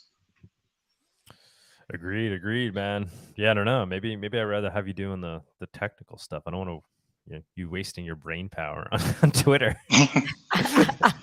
It is a horrible time sink. It really is. That's why we kind of suck at the social media parts, because we just don't like it. Yeah, I don't like it. I understand the importance of it, but it's like it wastes your time. It doesn't feel all that productive. Well, the thing is, it's a necessary function. You guys are one of the few people in Monero that are really doing the Lord's work out there and doing the outreach. And sure, I don't want to minimize anyone else's contribution, but you guys are really doing a lot of stuff to put Monero out into the social atmosphere. And it's something that needs to be done, right? And it seems like for whatever reason, Monero people are less inclined to do that. So your work is very much appreciated. Thank you. 100%. Nobody wants to be public. I get it. It's why would you want to destroy your own privacy as you try to, achieve perfect privacy? Yeah, it's like a sacrifice. Sense. So we'll do it for you guys. Yeah, somebody's got to take one for the team. Someone's got to do it, and we're okay with that. And we appreciate the love and support. So yeah, thank you for the kind words. that really means a lot to us. Yeah, somebody was saying, Monero Maxi, you guys are living like the ideal crypto life. Yeah, man. We love it. We love it. Yes. Ghost is asking us to add olive oil to gratuitous. Oh yes, there you go. Huh. I'm sure we're working on many things. It's just, there's so much We time in the had day, a guy guys. in Greece, remember, like 2 years ago, and then it just never came together. Well, it's time, really. We could hit him up again. Yeah, we're getting better at adding products to gratuitous, so we're becoming. That's pretty cool. Bawdy man, thank you so much. And yeah, for those listening in the spaces and in the podcast, you can always check out the charts if you're interested on YouTube and Odyssey after the live stream. So just in case anyone is curious, or you could check them out now during the show. Well, yeah, but obviously it just finished, so I'm telling you, for those that just jumped into the space and just missed it, you can always catch it after the live stream on YouTube or Odyssey. People listening on Spaces, can you tweet this out, share it? Let's try to grow the spaces. Share the love. Let's try to get Kim.com on. Can somebody retweet his tweet? What did he say? Looking into Monero. Yeah, again? Looking into Monero. Yeah. Well, somebody, if somebody could tweet that out right now, and everybody can go like it, and we could say come into the Monero Spaces room. Let's see if we get his attention. He's been doing a lot of spaces recently. He's got I think 1 million followers or something. Oh, so that'd be great if we pull him in. That would be pretty nice. Pretty nice. But this is what we got to do, Bawdy. This is what we got to do. And thank you for your work, and thank you for doing the price report. Really appreciate it. People love it. Thank you. Yeah, thanks for sharing it. As usual, putting up with us last night, trying to figure out the whole spaces thing. I appreciate that. Sorry about that. Sorry. Yeah, no problem at all. All right, thank you. You go enjoy the buddy. Rest of your weekend and your day. Jump in spaces. All right, thanks, guys. Jump in the spaces if you can at the time. All right. Thank you so much. Bye. Thank you. Hasta luego. Bye.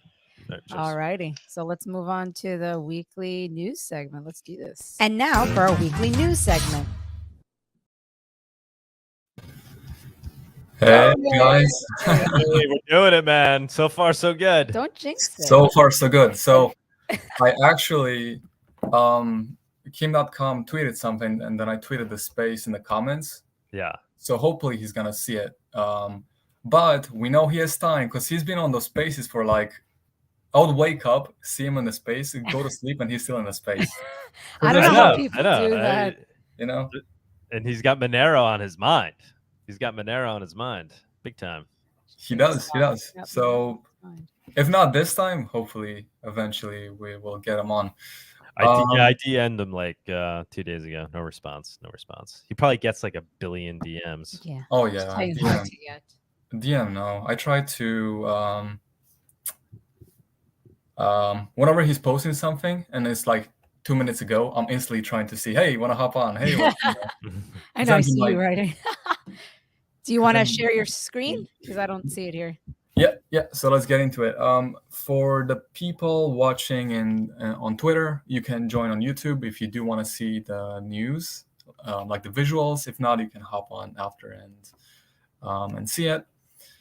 So or actually, also, for people in the spaces listening, I know we're also streaming this show on Twitter too, so you can probably, I don't know if you're able to do both or see both. That's an option. Don't try that. Yeah, better be safe.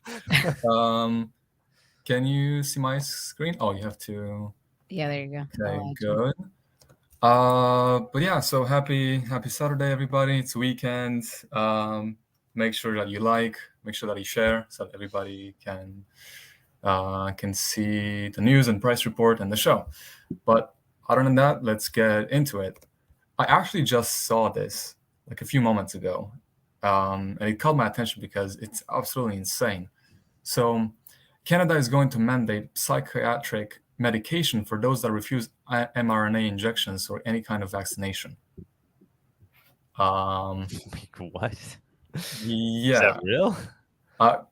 Let's play the clip and let's see. I mean, there is a definite assault against the unvaccinated, and you've talked about how even they recommend, perhaps psychiatric medication or something for people that don't want to take a vaccine. So this has come out recently out of the College of Physicians and Surgeons of Ontario. The college sent out a letter or a memo to all the doctors in Ontario suggesting to them, now so far they're not mandating it, they're just suggesting it, that any of their unvaccinated patients, that they should consider that they have a mental problem and that they should be put on psychiatric medication. Holy shit. What? Holy shit. What is going on? That is all out war. Oh my God. This is insane. I am feeling it more and more in my personal life as well from people I know. It's scary. It's scary when the quote unquote professionals start to take away people's liberty and they have the power of the state behind them. This is terrifying. Yeah, but mandate.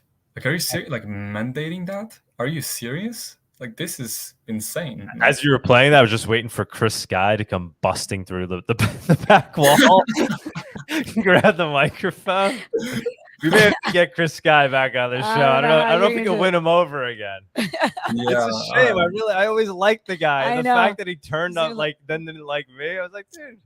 Doug felt hurt. Like, I liked He's still you, hurt, man. clearly. He has pain in his heart. Chris Sky, if you're listening. I don't think he is. Jump in the Twitter spaces. Is he back on Twitter? Because I think he was one of the banned people, right? I have no idea. He must have been banned. I don't know, but we'll talk about that. Somebody start that Twitter poll. Elon, can we bring Chris Sky back? We should start it as Monerotopia. Oh, so you can look at that, China. Trying to get his affection we vote yes. Do you? Oh gosh. Someone said play the rest. So you know what? We'll just finish it because who knows what I was going to say. So let's finish this one. So far, it's just a suggestion, but the College of Physicians and Surgeons of Ontario should not be making these kinds of suggestions. This is extremely unethical, and this is a very, very slippery slope. If they're suggesting that people who wish to have bodily autonomy and don't want an experimental vaccine, that there may be something mentally wrong with them, that is a very, very dangerous, slippery slope that we're on. Oh, man, you're so right. I just thank you for your courage. The people of Canada are really appreciative of what you've done, how you're speaking. Thank you. Please don't stop doing it. We're grateful for you, and I know the world is also going to be hearing a lot more from you, Dr. Makis. Thank you very much. Dr. Makis. Let's get Dr. Makis at Monerotopia. Let's get him down there.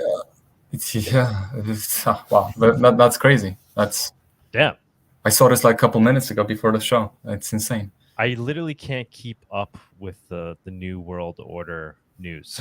It's so much. It's going exponential at this point. Actually, talking about that, if you guys have any, because we can follow everything. So if you have anything that you want us to cover, add us, DM us. We have the Telegram group. At me. Yeah, people throw in a ton of good news stories there. Yeah, just make sure you what's your handle there? Let me see, because I'm not entirely sure. Tony, you have something else. It's Tony_Uber and BLEU. So if somebody just starts to write in Tony, you'll find them. So anybody that wants has any good news, just @message Tony in the Monerotopia Telegram. Yes, please do, because we can't keep up. So now I'll touch on FTX, but we won't go too deep into the details because it's just so much. It's a lot, so we won't talk too much about it, but I do have a couple of things that I want to talk about. Here's where the FTX scandal gets really interesting and scary. The names and deposit amounts of every single FTX customer could become public in the Chapter 11 bankruptcy filing. It happened in the past with Celsius and other platforms, but it's really scary. It's really scary to see. And it kind of feels good that when you're not on these platforms and you know that you're safe and nothing happened to you, it just feels good in a way. I don't know. But definitely don't stop using centralized exchanges and all these things, because eventually things like this will happen. And then let's see this as well. Facts. Biden funded Ukraine, right? Then Ukraine funded FTX. FTX funded Democrats with millions. This is known as money laundering 101. And I've been hearing this more and more. And it goes deep. I guess this is true. And if it is true, then that's absolutely insane.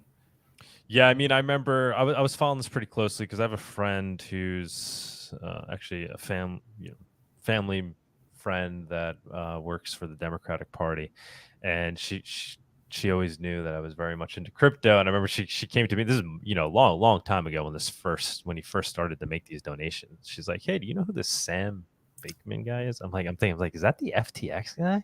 Wow. Because she was working on a very high level campaign. He's like, yeah, it was really random. They wanted to, they came and donated a ton of money to our thing. I was like, holy shit. I had already had that guy on my list of curious people, I mean, he just came out of nowhere, and the whole FTX thing completely came out of nowhere. It was on steroids. It was for people that were in the space for a while. It was like, boom, they're like FTX, what? And you see this guy getting paraded around as the new Uber genius. It was like, what? He wasn't. It was all bizarre to me from the beginning. And then when I heard that would really set off the red flags. So yeah, it's not rumor. I mean, he gave he how many mil? It was like 100 mil, right? He invested into. He was one of I think the second largest donor, essentially. Yeah, a lot, something like that. And he donated to Republicans too, but obviously, there's some strategy there. But by and large, it all went to certain types of candidates. In exchange for what, right? I mean, it sounds like it really was almost a money laundering activity that was going on there. And when he came to fame, he was just, okay, FTX, oh my God, this guy, people compared him to Warren Buffett, and he's the most generous billionaire and all these things. It came out of nowhere, and it went down just as fast. And the New York Times is still trying to prop the guy up. Yeah, we'll get into it. Go ahead. It's insane. Like you see, the media is trying to portray him as something good, or maybe not as bad. Definitely not as a criminal. And actually, I've heard that FTX was insolvent since April last year.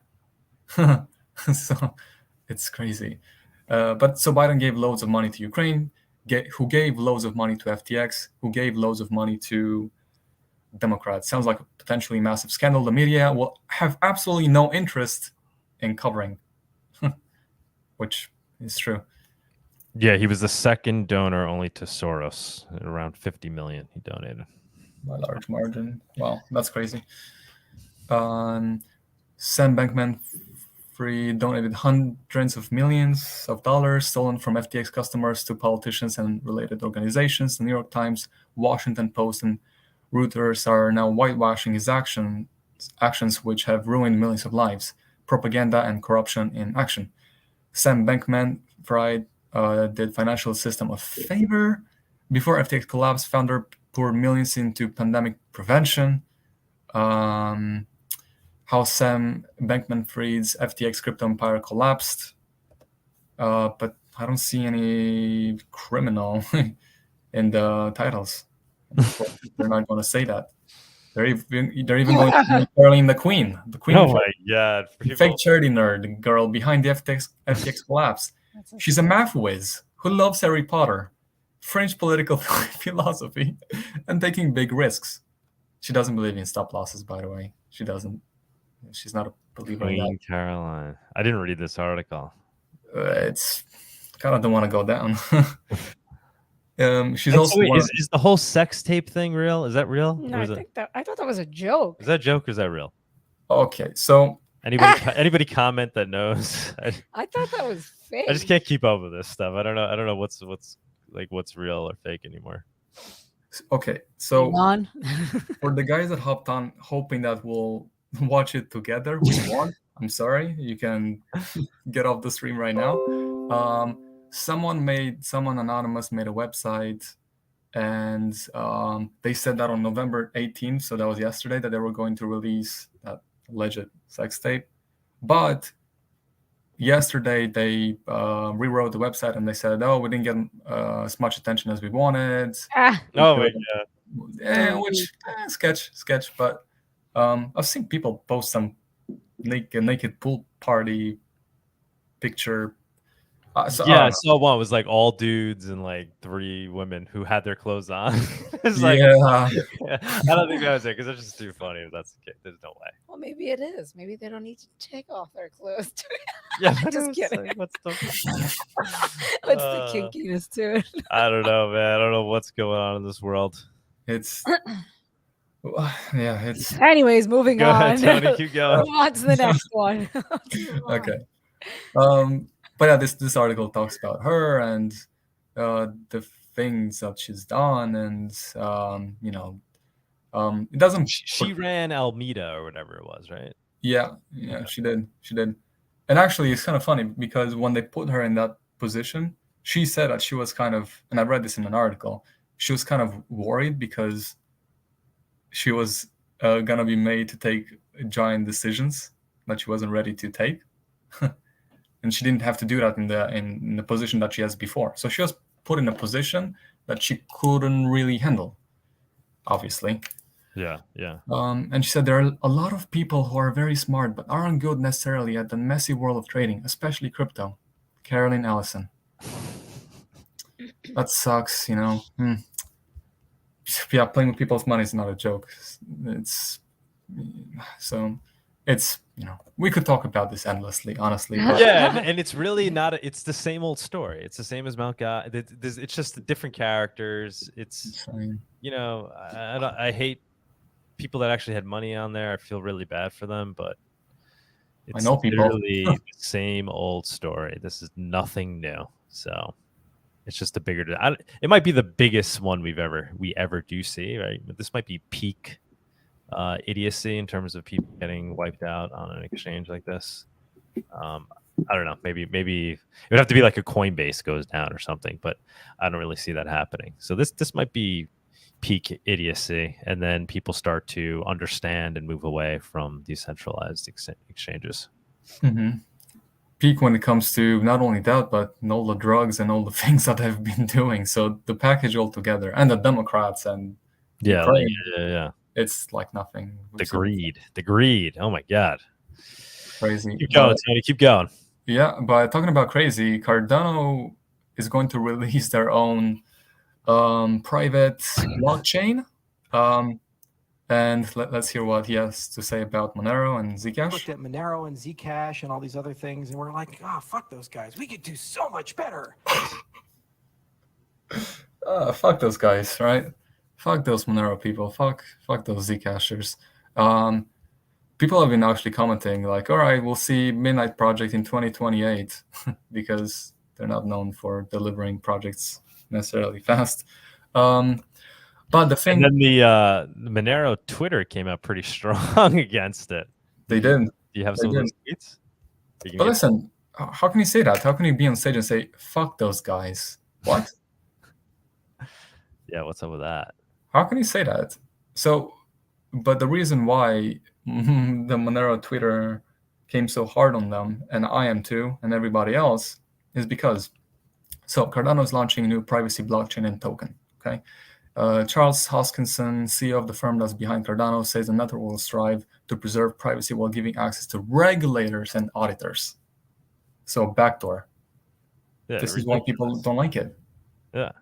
But it's crazy that there's a whole group of people on Twitter. They're like, awesome. That sounds like a great idea. It's the perfect balance between, having privacy and being able to not get booted off of exchanges.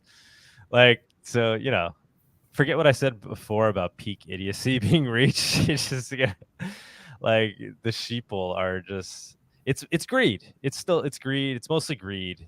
People just kind of like trying to ignore it in their minds because whatever, they own a lot of Cardano or something, or they see, but that's not going to work out. But yeah, what do you have some of the Monero tweets? They came out pretty hard. Yeah. Okay. Well, I'll pull them up in a second.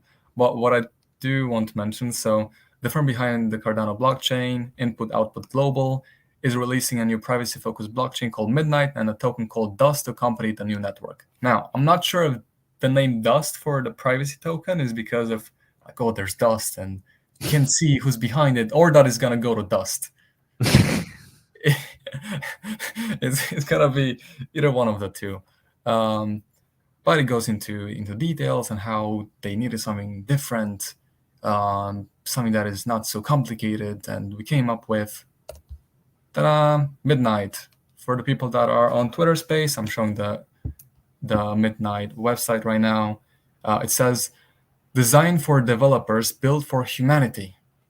Midnight will be a data protection-based blockchain that safeguards sensitive commercial and personal data, protecting fundamental freedoms of association, commerce, and expression for developers, companies, and individuals. This guy is just another one of those figures that has this like eerie, evil vibe to him, right? It is. Well, Like and all the projects he works on. oh my god, I can't even find Monero first. It's all this, because I want to pull up what Monero said about it. Oh, there we go. And then I do have one. I want to play this. It's from June, but it just shows what he's thinking of, and also the comments are insane.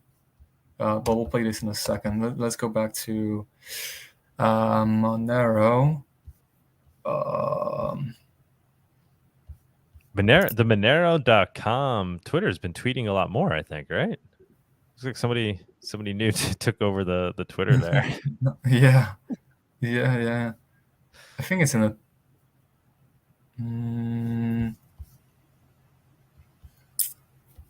Wait. Yeah, I think it was here.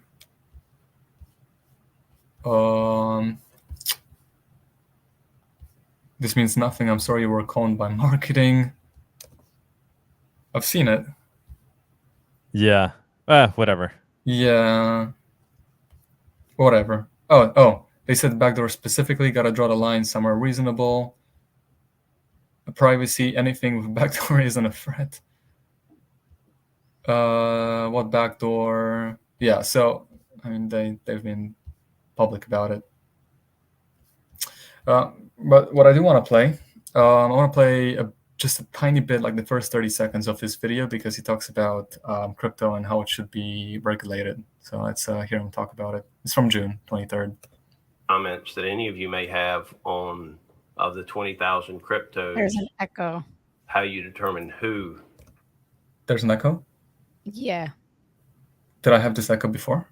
No. No, only when you play the video. Yeah, just to play the video. That's weird. Should be regulated. There you go. It's good. I just muted you. Yeah, that's why. Go. Well, one of the powers of our industry is the fact that regulation can become algorithmic. So you don't have to think, well, which person's going to sit down and look at this big pile? Think of the IRS and tax returns. We could quadruple the size of the IRS. We still couldn't audit every single American. It's just not possible. And so what you have to do is say, what tools do we have at our capability? And what's magical about cryptocurrencies is that in the transactions themselves, they can carry metadata, they can carry identity. Rule makers and policymakers can take a step back and say, well, these are the things that we care about, and we can make sure inside the systems that those things don't settle and clear until those things are present. Sure. Am I muted? Well, now, yeah, I unmuted you. There we go. You're good now. So people actually cheer this thing and they say, oh, thank you so much for representing the crypto community and being out there. This is exactly what we don't want. We don't want metadata in their hands. But it shows what his intentions are. So we'll see where that's going to go in the future. But I bet it's going to... He's clearly not on the side of true digital cash. Like, that's very clear. So, yeah. I mean, he's building something. These things he builds, attracts a lot of users and investors. So it's kind of unfortunate. But Monero marches on. Yeah. Whoa, epic. Whoa. Thank you. Wow, it's crazy. But yeah. But let's talk about Twitter now. Well, guess who's back? Jordan Peterson is back. Andrew Tate is back. Oh my God, he had 100,000 followers yesterday. Wow, that's insane. And Trump may be back. Elon Musk made a poll. There's 52% votes for Trump and 47% against him coming back on the What's platform. the current amount of votes in? 52% pro. No. The amount of people that voted. 12 million. Wow. 12 million. Wow, that's insane. 12 million. It's super cool that he just threw it up there as a poll. I think that's funny. But he shouldn't have been it should have been a no-brainer to begin with. Like, why is he hesitating to add a political figure to what he's calling the ultimate free speech platform? Like, there's no more important form of speech than political speech, whether or not you agree with the guy. Like, why was there a hesitation to add him? Like, I don't really get Elon, man. I don't really get what his principles are. I don't really understand where he stands. I don't know, but he's not really following Vox Populi, Vox Dei. Someone said that Babylon B is back. Yes, they're back as well. So we'll get into the freedom of speech in a second. Ligma and Johnson are back, if you guys know them from the previous episode. So the week that Elon bought Twitter, he fired a lot of people, and these two individuals were sitting in front of Twitter. They were just trolling. They weren't actually working for Twitter, but they had a box with their headphones and I've seen these gadgets. Yeah. So they actually came back to Twitter just to. Well, they did it for another fiasco too, right? What was the original thing they did it for? Was it I forget. But I only know Twitter. They did it for Twitter again. No, they did it for something else recently as a meme. I forget what it was. Oh, FTX? No, maybe it was FTX. Yeah, I think so. Yeah, I don't think it was him. I think it was someone that looked like him. Oh, was it? I don't know. Yeah, because it kind of looked. Yeah, I can't keep up with that shit. It was just funny, but let's talk about the freedom of speech part. So, new Twitter policy is freedom of speech, but not freedom of reach. Negative hate tweets will be max deboosted, demonetized, so no ads or other revenue to Twitter. You won't find a tweet unless you specifically seek it out, which is no different from the rest of the internet. Kathy Griffin, Jordan Peterson, and Babylon B have been reinstated. Trump decision has not yet been made. So, yeah, some people said bring back Alex Jones, to which he said the firm no. So it's, I don't know, but Twitter was really bad before, so I think it's trending at least in a way better position than what it was before. I mean, you can't make it worse than what it used to be, at least. So yeah, 100%. Yeah, but it's getting better, I think. So I don't know, but I agree with what you said. Why think so much about getting Trump back? I mean, I don't like any of them, but I mean, it seems like he should have some policy set, so it shouldn't be like a question, right? It's like it should, and to leave it is cool that he does a poll, right? But also, a poll is kind of a dangerous concept, right? Because that's saying we're leaving it up to the masses, and the whole point, the whole reason why protecting free speech is so important, because you have to protect the minority and the minority view. And the controversial view. So if everybody sits there and votes against it, and there's only 10% that are saying yes to some person, that's the whole point. The whole point of free speech is that you let the marketplace decide in terms of the ideas of what somebody's saying, right?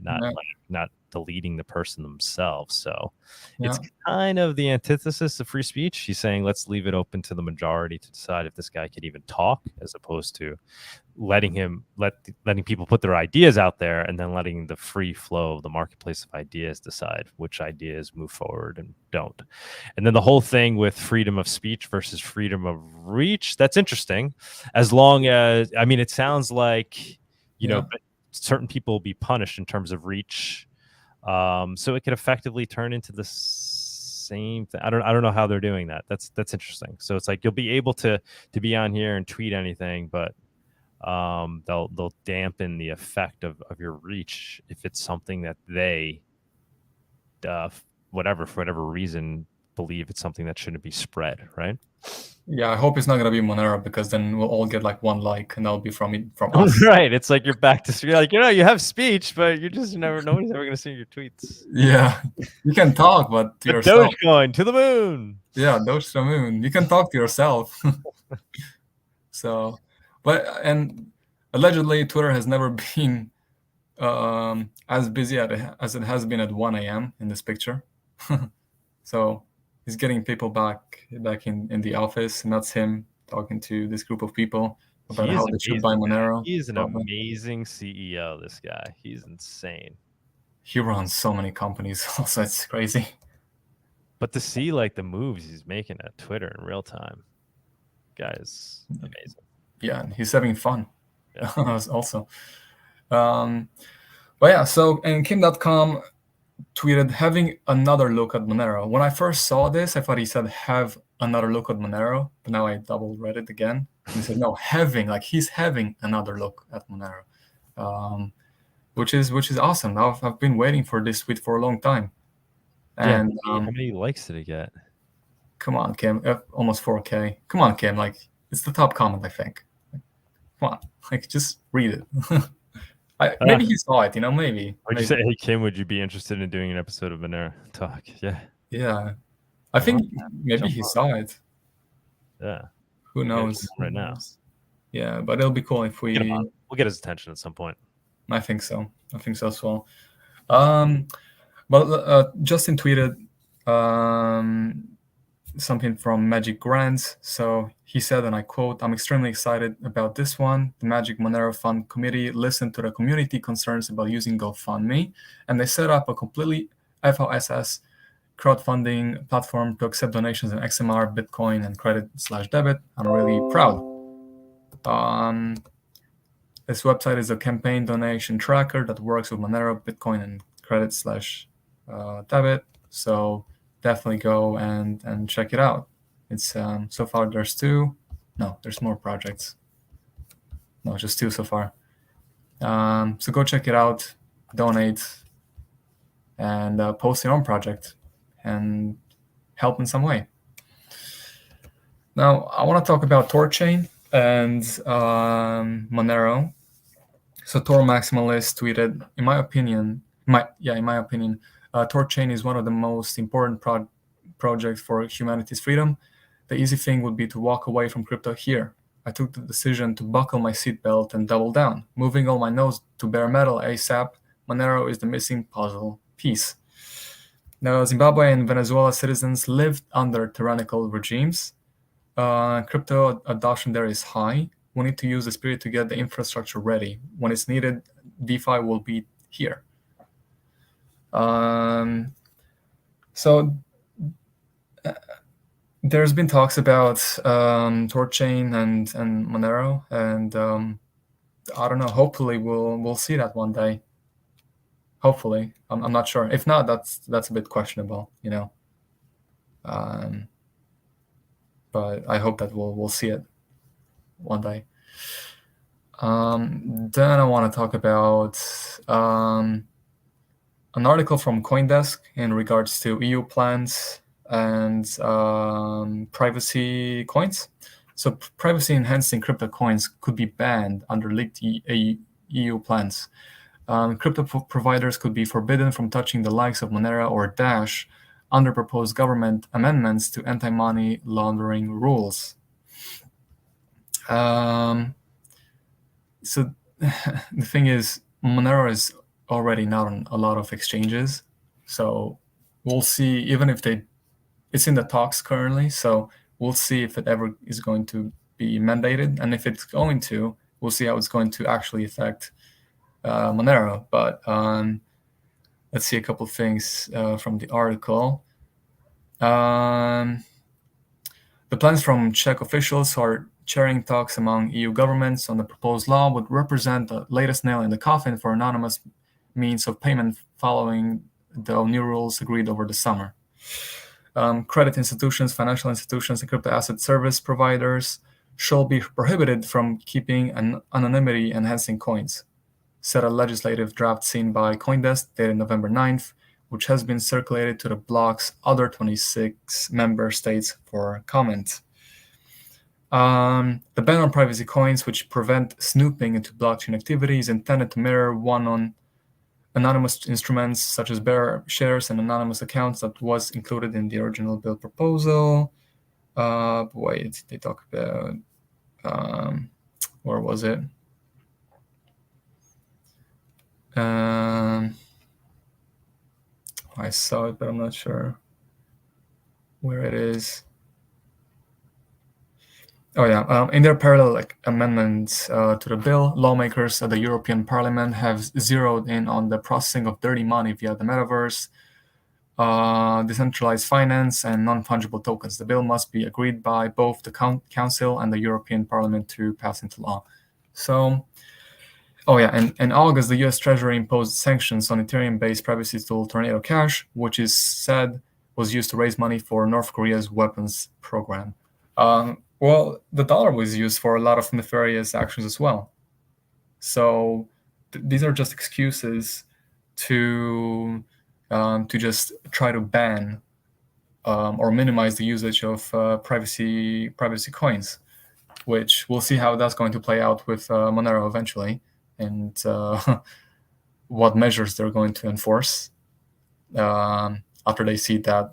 I would love to hear maybe in the spaces if people have any insight into this, like how real is this? How likely is it that this will actually be instituted? I know this is like the beginning phases, right? They're talking about it. It was even leaked. Privacy hazard could be, the crypto provider would be. It was like leaked information. I'm just curious how likely this is.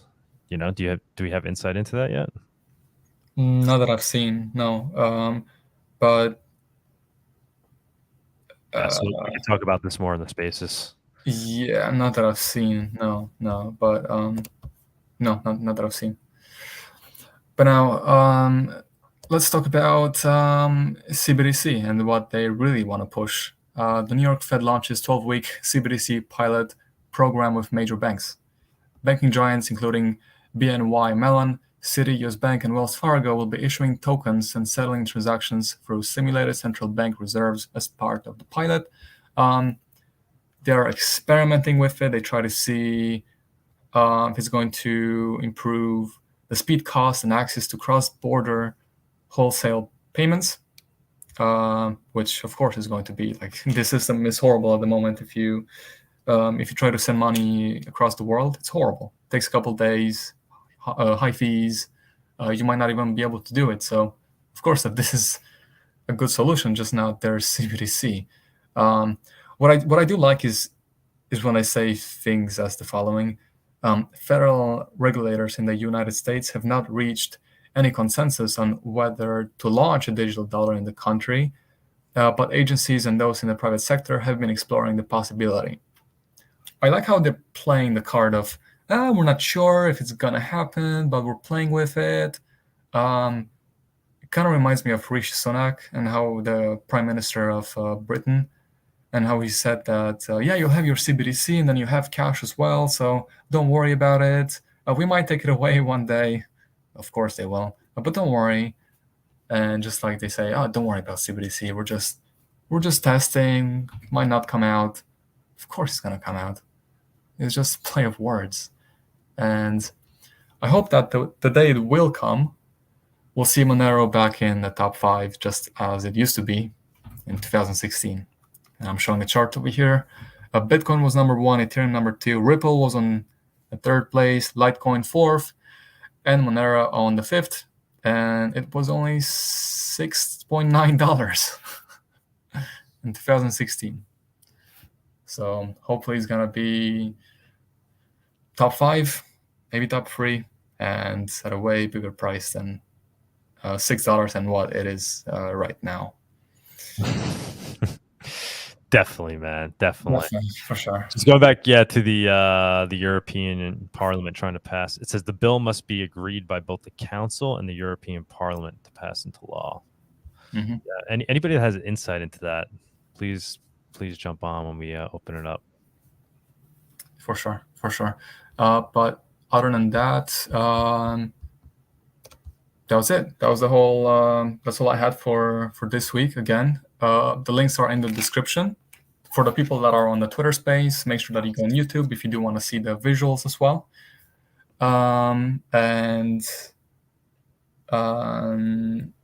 you ever have anything to share, please add me on Telegram or on Twitter or anywhere, and just send me a link, and maybe we'll cover it. There's so many things happening. It's kind of hard to keep track. Like I could have had double the amount of links, and it still would have been like this 1% of all the things happening.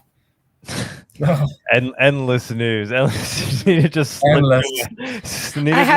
away to the bathroom as you were finishing, and I had to throw a pen. He threw a pen. I was like, "What just happened?" To knock on the door. What we do for you guys. Now I gotta go run. We're gonna go run and do a family activity while keeping the space going. So yeah, let's move on to the special guest. The special guest is not special guest is in gone? the waiting room. All right, you want to reach out, Tony? Or I guess why don't you play the special guest segment intro? Okay. And we'll just move to Twitter Spaces from here. You want to do that? Yeah, we can do that.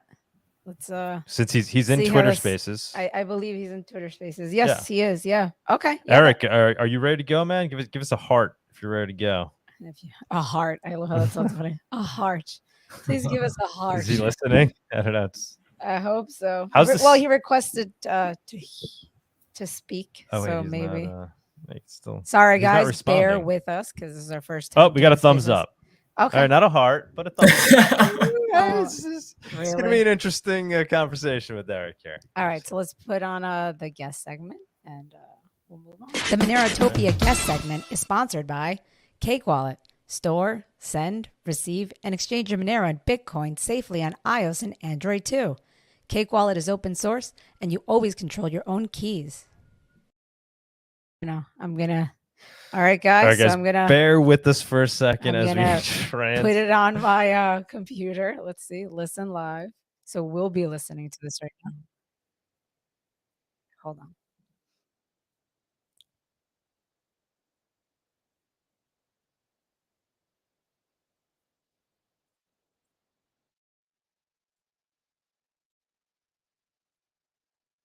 Yeah, I know. I'm gonna. All right, guys. So I'm gonna bear with us for a second as we put it on my. Okay. Can you guys hear me? Can you hear me there?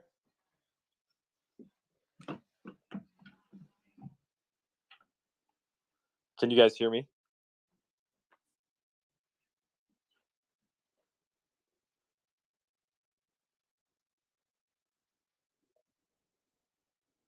All right. Eric, can you hear me? Hey, what's going on, man? All right, I think we smoothly transitioned over. Sydney, is it still playing on the other thing? On the YouTube? Personally, I'm trying to make a directory for making Monero a new buy for getting in Monero. So at the start, I made a Telegram channel, but with a recent restriction, I decided to make an IPFS file to have the possibility to distribute it to many nodes and decentralize it. And now I'm trying to make it user-friendly for having beautiful links and not having something too brutal. Wow, man! All right, I did not know you were working on such a big project. Can you give us a little bit more of your background? Like, how'd you get into Monero and stuff? Personally, I got into Monero because I discovered the darknet, etc. So I discovered it because I was in networking, and when I saw Monero, I don't really understood what is this. I knew Bitcoin, but I didn't know Monero. And when I discovered that he gives you privacy, anonymity, transactions are near from immutable, so it's pretty secure, and I liked it, and it's pretty Monero killed me. Did you start off as like a Bitcoiner, or were there other cryptos that you found and then you made your way to Monero? Yeah, I started with Bitcoin. I had some problems. That's also leaded me to Monero, but I didn't really get into a lot of altcoins because my use case of cryptocurrency is having money, and by using Monero, I already have such good money, so I didn't need it more. Awesome, man. Awesome. And so describe to me again the project you're working on. I was a little distracted when you first pitched it. And if you can dumb it down a little bit, what exactly is it you're working on? It's a giant directory where you have official Monero links with getmonero.org, the Moneropedia, the John Foss newsletter. And after this, I made some section to present Monero, list Monero wallets, list Monero exchange, list how to make a node, list also on a mining section. I really listed everything to get in Monero, especially with social network groups and forums. Awesome, man. Awesome. What's the name of the website? The website, I don't have a domain name. You can have the link in my bio. But if you want to see the channel in Telegram, the handle is Monero How To. Beautiful. What do you think, man? You think you might come to Monerotopia in Mexico? I would like, but I don't know how can I manage this, but why not? Yeah, we'd love to have you, man. We'd love to have you. I know you're always dropping a lot of base knowledge on Twitter. You're doing a good job with that. Thanks you. Anybody else want to come up and chat? Tony, I'll add you right now. So we'll move to the the general viewers on stage. So anybody that wants to talk about what we're talking about today or anything else you want to bring up Monero related, let's keep the convo going. Hold on, I'm a little new at this. I'm gonna try to start adding people.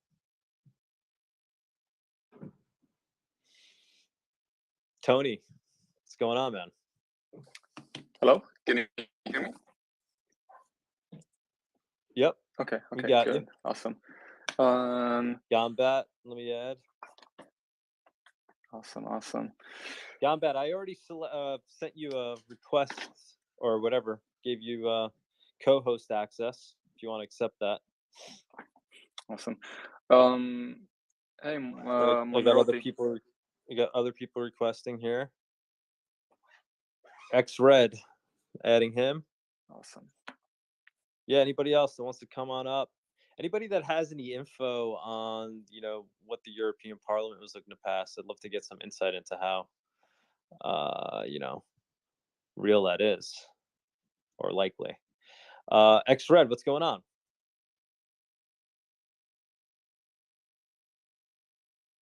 X-Red, you there? You requested? Oh, yeah. There you go. Hi there. Hello, everyone. I don't have much to say except that I just want to thank you about everything you've done for this community. XMR is one of the few, real true projects for the people on that ecosystem. So it's pretty good to see, the sharing we see inside. Nothing much more to see except that I just invite everyone to just follow the account of the last speaker, Éric Dupond, as we talk each other a few times, and I can just warranty you he knows the subject he just talking about, and there is a lots to learn if you follow him. Just for that, and keep going. I'm sensing a similar accent. You guys know each other from where you grew up? Not really. Yeah, we are French accents. Are there Monero meetups where you guys are? Sorry, we don't understood. Do you guys host Monero meetups where you're from. Where are you guys from? If you don't mind, if you don't want to say, no worries. But if you're willing to, just curious if you host Monero meetups. We live in France, but personally, I would like to create Monero meetups. But with recent move of Europe, I don't want to make Monero meetups in Europe because I don't know how it could go. But yes, if we could make some, we would make them. Yeah. Awesome. Yeah, I would just add definitely. I think it's the next step for Monero in in Europe. Thing is, as you know, is a complicated subject. As we just got to Gov, maybe who just will be behind us, and as you know, is a mouse and cat games. So we have to be carefully on that. But yes, definitely. Why not in the future?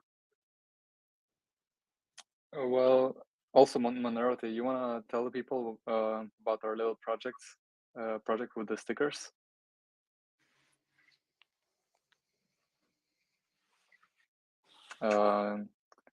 Okay, so I'll say it. So essentially, I'm gonna buy a lot of Monero stickers, and then we're gonna try me and Monerotti to print some of his stickers with links to his website, so that people can see the Monero logo, and then they can actually scan a QR code, and they'll be redirected to a website where they can learn about Monero and how you can spend it and all this stuff. So we're working on that right now. Beautiful. Bring Cool. some stickers to Mexico City. I see Mano. Mano, come on up, Yeah, man. for sure. It's been a while.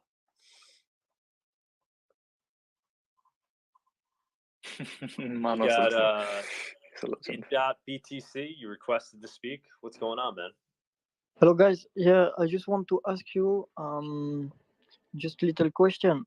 How do you introduce Monero to people who are not in the ecosystem crypto, How do we onboard people is what you said? Yeah, how do you introduce Monero to people who are not on crypto? If I understand your question correctly, I think you're just asking like how do we get somebody new into Monero? Yeah. So getting somebody in Monero, yes. Yeah, I mean, I do it on a daily basis. I just do it in my day-to-day when I'm making transactions out in the real world, particularly with tips to try to get people to accept Monero for tips. And as I do it, I obviously explain in an elevator pitch what Monero is, what crypto is, and essentially describe it as digital cash, and get them to download usually Monero.com wallet on the spot, and send them some Monero in the form of a tip. People that accept in New York City now, I do it for people that are vending and selling things. I do it all over. I mean, even in Mexico, I probably onboarded, I don't know, at least 10 people. Yeah, because we had the 5 people alone that were doing the looms. I mean, and then in my day-to-day, I was getting at least 2 people. I would just tip people. So yeah, that's how I do it. It's just talk to people. It's money. Who doesn't want free money, right? Especially if you're doing the form of a tip, right? Like you have people that might be apprehensive and think it's a scam, right? Like I run into that in New York a little bit because just the New York attitude, everybody thinks like everybody's a scammer. But by and far, the majority of people are willing to take it. Definitely. And now with the gift card feature in Cake and Monero.com, it really makes it an easy sell, even for purposes of accepting it as not just tip but as payment. So if you find a small vendor somewhere, anywhere you are in the world, there's small, that's actually one of the things that I loved about Mexico, the amount of vendors that are just out there on the streets, basically small little business people that are, whatever it is, there's a million of taco stands, different types of foods, people just selling everything out on the streets. It's like an endless marketplace. And, any of those people you talk to, you try to get them to accept Monero. Now that the gift card thing is coming to, I heard might go global now. I think they're adding 30 countries. Kate can jump in and talk about that if they want. But they were talking about the other day. I don't think we know which countries, but point I'm trying to make is now it's like super easy, right? So that person's on the street. You tell them about Monero, and when they say, well, now what do I do with it? Well, you could go whatever. You go buy an Amazon gift card with Monero, or you could go to any one of these places to use it. Not super ideal in terms of what we're trying to do, in terms of building a Monero circular economy, but it's a current bridge, and it makes it kind of a no-brainer for people to be willing to accept it, especially a small vendor. They want to make the sale, right? So if you say, I'll buy something, but all I got on me is Monero, they're like, what? What's that? And then you explain it, and they're like, all right, they want to make the sale, and they know it's money, then we'll take it. But yeah, that's anybody can do it anywhere, 100%. I was gonna say, when we were on the beach in Miami, you used that line, and this guy was walking by selling alcohol, and then he said, "Oh, sorry, man, I only have Monero." And then he came by, and he's like, "What is that?" And I think my friend knows. So he's like, "Hey, come here, come here."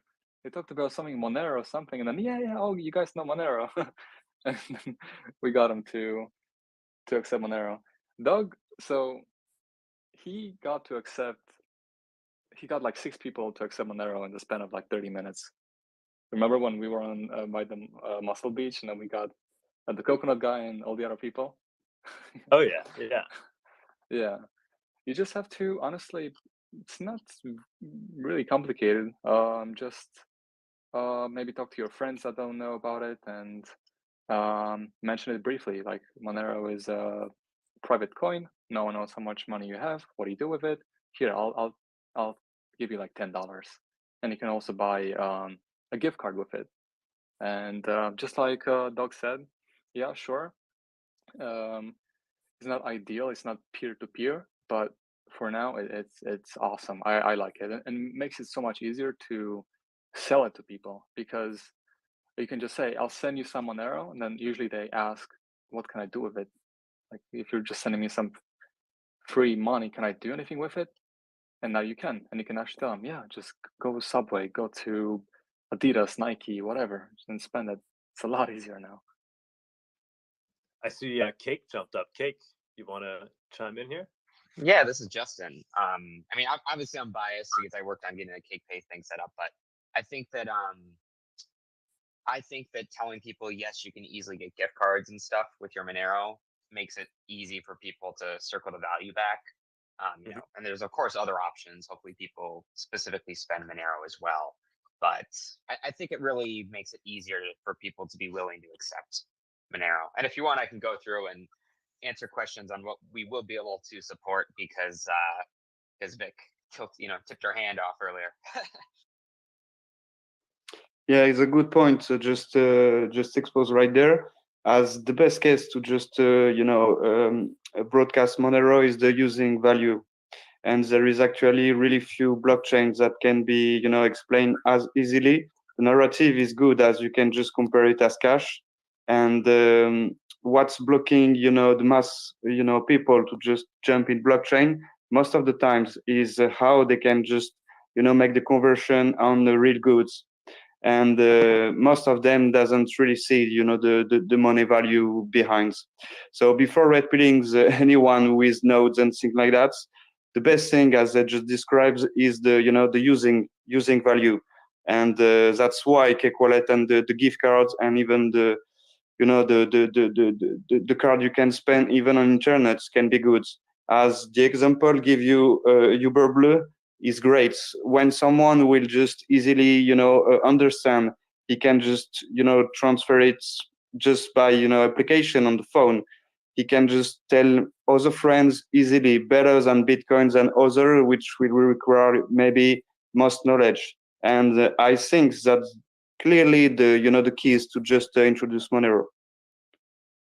Yeah, for me, what makes it easy is, obviously I'm biased here, but it feels good onboarding people to Monero because you're leading them in the right direction, right? So I think we could say that with Ernest around here. Like if you're gonna onboard somebody to a crypto, you might as well onboard them to Monero, right? Because it's going to ultimately lead to good things, more individual liberty. So it's like you're not just out there shilling some shitty project. So you know you can be out there and do it with pride. I mean, unless like I said, unless I'm just blinded by my own bias here, but that certainly makes it more convincing when you're out there and you're talking from your heart about why this is an important technology. People tend to listen. Mano, man. Speaking of speaking from your heart, we got Mano Crypto. What's going on, man? Brother Douglas, how are you, man? Good, man. Always love to hear your voice. I always love to hear your voice, brother. Wow, I'm so happy. It's a long time, very long time ago. So yeah, I heard you say something about the regulations in Europe, and yeah, I'm following it a little bit, And what I saw was that it was again an anonymous source, So what they are doing right now is that they just they weaponize the word regulation against us, So people get scared. It's like everything now in this bear market. They try to scare us, making us fear. But again, no real development. What they're going to do? How are they going to ban us? How so I think the word is more important here than the actions they want to do about it. And again, it's going to be very interesting because if they are going to do it, exchanges have to remove the XMR if it's forbidden. So then we're going to see that if Monero is really suppressed by them, because we say that most people think that Monero is created out of thin air on their exchanges. So if they have to remove XMR, it should normally explode in dollar terms, So it's going to be very interesting if it's true, and they're going to do it. What do you think the likelihood is? Like, what's your feel in terms of the politics? I think on the moment it's just bullshit because we're already in a bear market. It's just about making us scared. That's the real. On this moment, it's the most important point is to scare us. To scare people away from privacy projects, from privacy coins like Monero. That's on. I think on the moment that's more important than the word itself, because on the end it will come. They will come with regulations. But now in this moment, if you see who is posting it, it's again an anonymous source that has leaked this new rules. I think it's just like always, because it's not the first time they say this. It's just recycling some old news. And again, the community takes it and yeah. But I think it didn't really help a lot. But for me, it's interesting to see that when they are going to do it, if you have to understand that if they are doing it, Binance have to remove it, KuCoin have to remove it, and we the most people in the Monero community already thinks that they are fucking with us, So I think that that is going to be very interesting to see what is going to happen. Yeah, I mean, I told you it's bullish no matter what, right? Yeah. It's bullish in terms of price for reasons you're talking about, and it's bullish in terms of moving the industry further in the direction of a true crypto ecosystem where we're forced to live in a way that crypto is meant to be used. Exactly, because the real cryptocurrency of the people, it's normal that it's hated by governments, because if they like our cryptocurrency, something is wrong, because they never want to have that we have control about their own money, they don't never ever going to accept that. You see them with all day screaming about Bitcoin. They are not scared of Bitcoin. They don't care about Bitcoin. They control Bitcoin from all sides, till mining point two. They Monero is totally different. That's why it's very bullish to see that they want to regulate us and to try to new rules, because it works, because we see it works. It's important, Bro, am I gonna see you at Monerotopia in Mexico? What do you think? Man, I am literally on the other side, but I swear I hate flying, man. I heard that actually. So it's not it's not about the location. So we got to literally do it down your block to get you to go. No, if I can come with car, it's okay. But I swear, bro, I so much hate flying. I piss my pants, I shit my pants. You know, it's even people cannot understand it. It's like a horror movie for me, man. I swear. You just, no you know, joke, you gotta take some really- meds. You gotta take some meds before you get on, and then you land. Yeah, I think I had to take some crack, something like that, because you know, it's really bad. It's no joke. You know, it's actually a handicap. You know, I don't, because I cannot go to the beautiful places. I see places on the internet. I think, man, I want to go there, but you know, this plane just stopped me. It's really annoying. Is it really just that annoying. are you like claustrophobic, or you just have like a real fear that something's gonna happen? Like, what's like? Yeah. I'm not scared of the height. I'm scared of, you know, I'm thinking like, you know what, maybe we're going to go to the down to the earth, you know. I'm so scared of flying. I want to sit next to the pilot, you know, on his knee, because otherwise I don't trust it. It sounds like you just need to fly your own plane, man. It sounds like you just want to be in control. yeah, bro. I need to. Yeah, you know, this is the only way. If you know, if I'm going down, then it's my own fault. Dude, let's talk about it, man. I would love to have you there. Maybe come to like be a speaker. Let's figure it out. There's a way. There's a way. Yeah, I swear, people. bro. I swear, I want to come. So. I always following the online and stuff, but it's not the feeling that I'm really there, you know. And the whole CoinPower community, they love Monero, you know. Everyone loves Monero, you know. Everybody wants. They say if you come, I come. We come. We all come, you know. But yeah, it's this thing, you know. It's a little bit annoying. It's really annoying. But I hope you know, that I can win this battle. Yeah, man, you have a strong following. I meet a lot of people that know you. So we'd love to get you over there somehow, some way. Yeah, I hope too, man. I see Éric. What's going on, man? You X-Red, Gambad, whoever wants to jump in first. Yeah, I wanted to reply a little bit about the restriction of Europe. Personally, I take it a bit seriously, because they always wanted to do that. Personally, it's something I really waited, because it's bullish. We know about that, but we need to educate people about using local Monero, about using no KYC for acquiring Monero. We need to learn them about using TOR, so they can use Monero without be watched or something. Because if we don't change anything, some new buys will be doxed, etc. Definitely, man. Great points. X-Red, what's going on? What do you want to chime in with?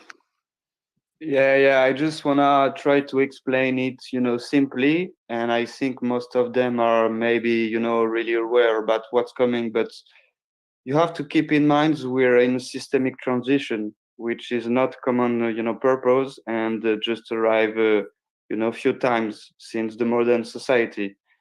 This current systemic transition is, you know, a converts of wheels and money.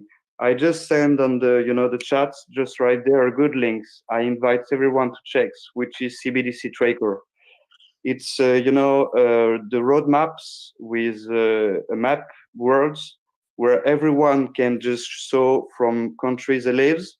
There is direct link to, you know, the central bank of the country, and the last you know, info and roadmap of from where are CBDCs in order to install.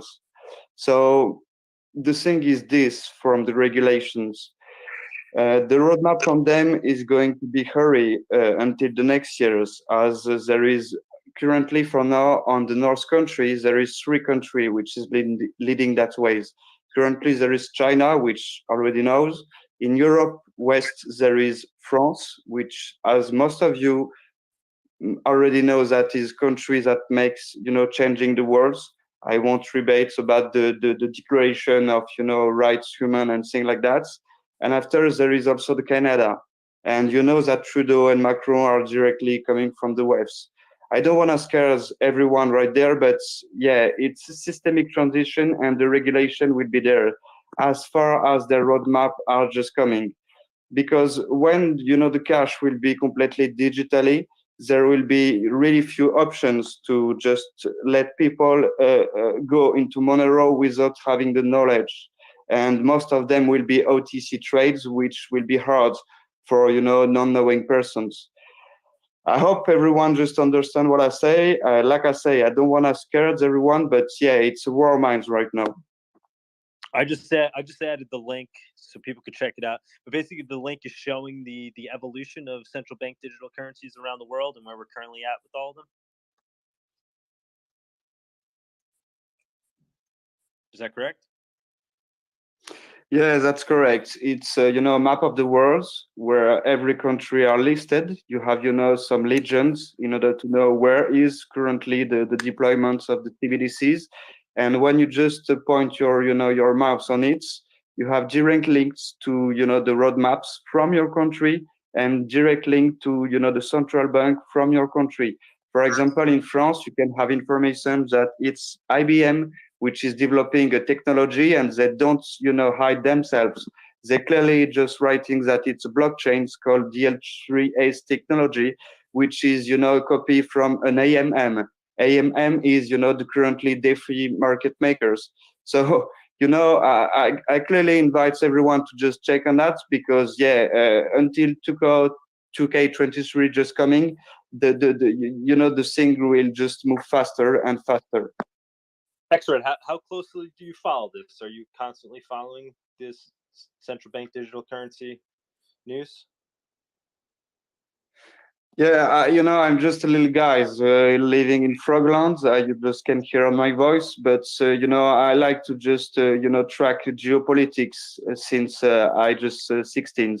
So I'm a bit older now, but I just do that by passion.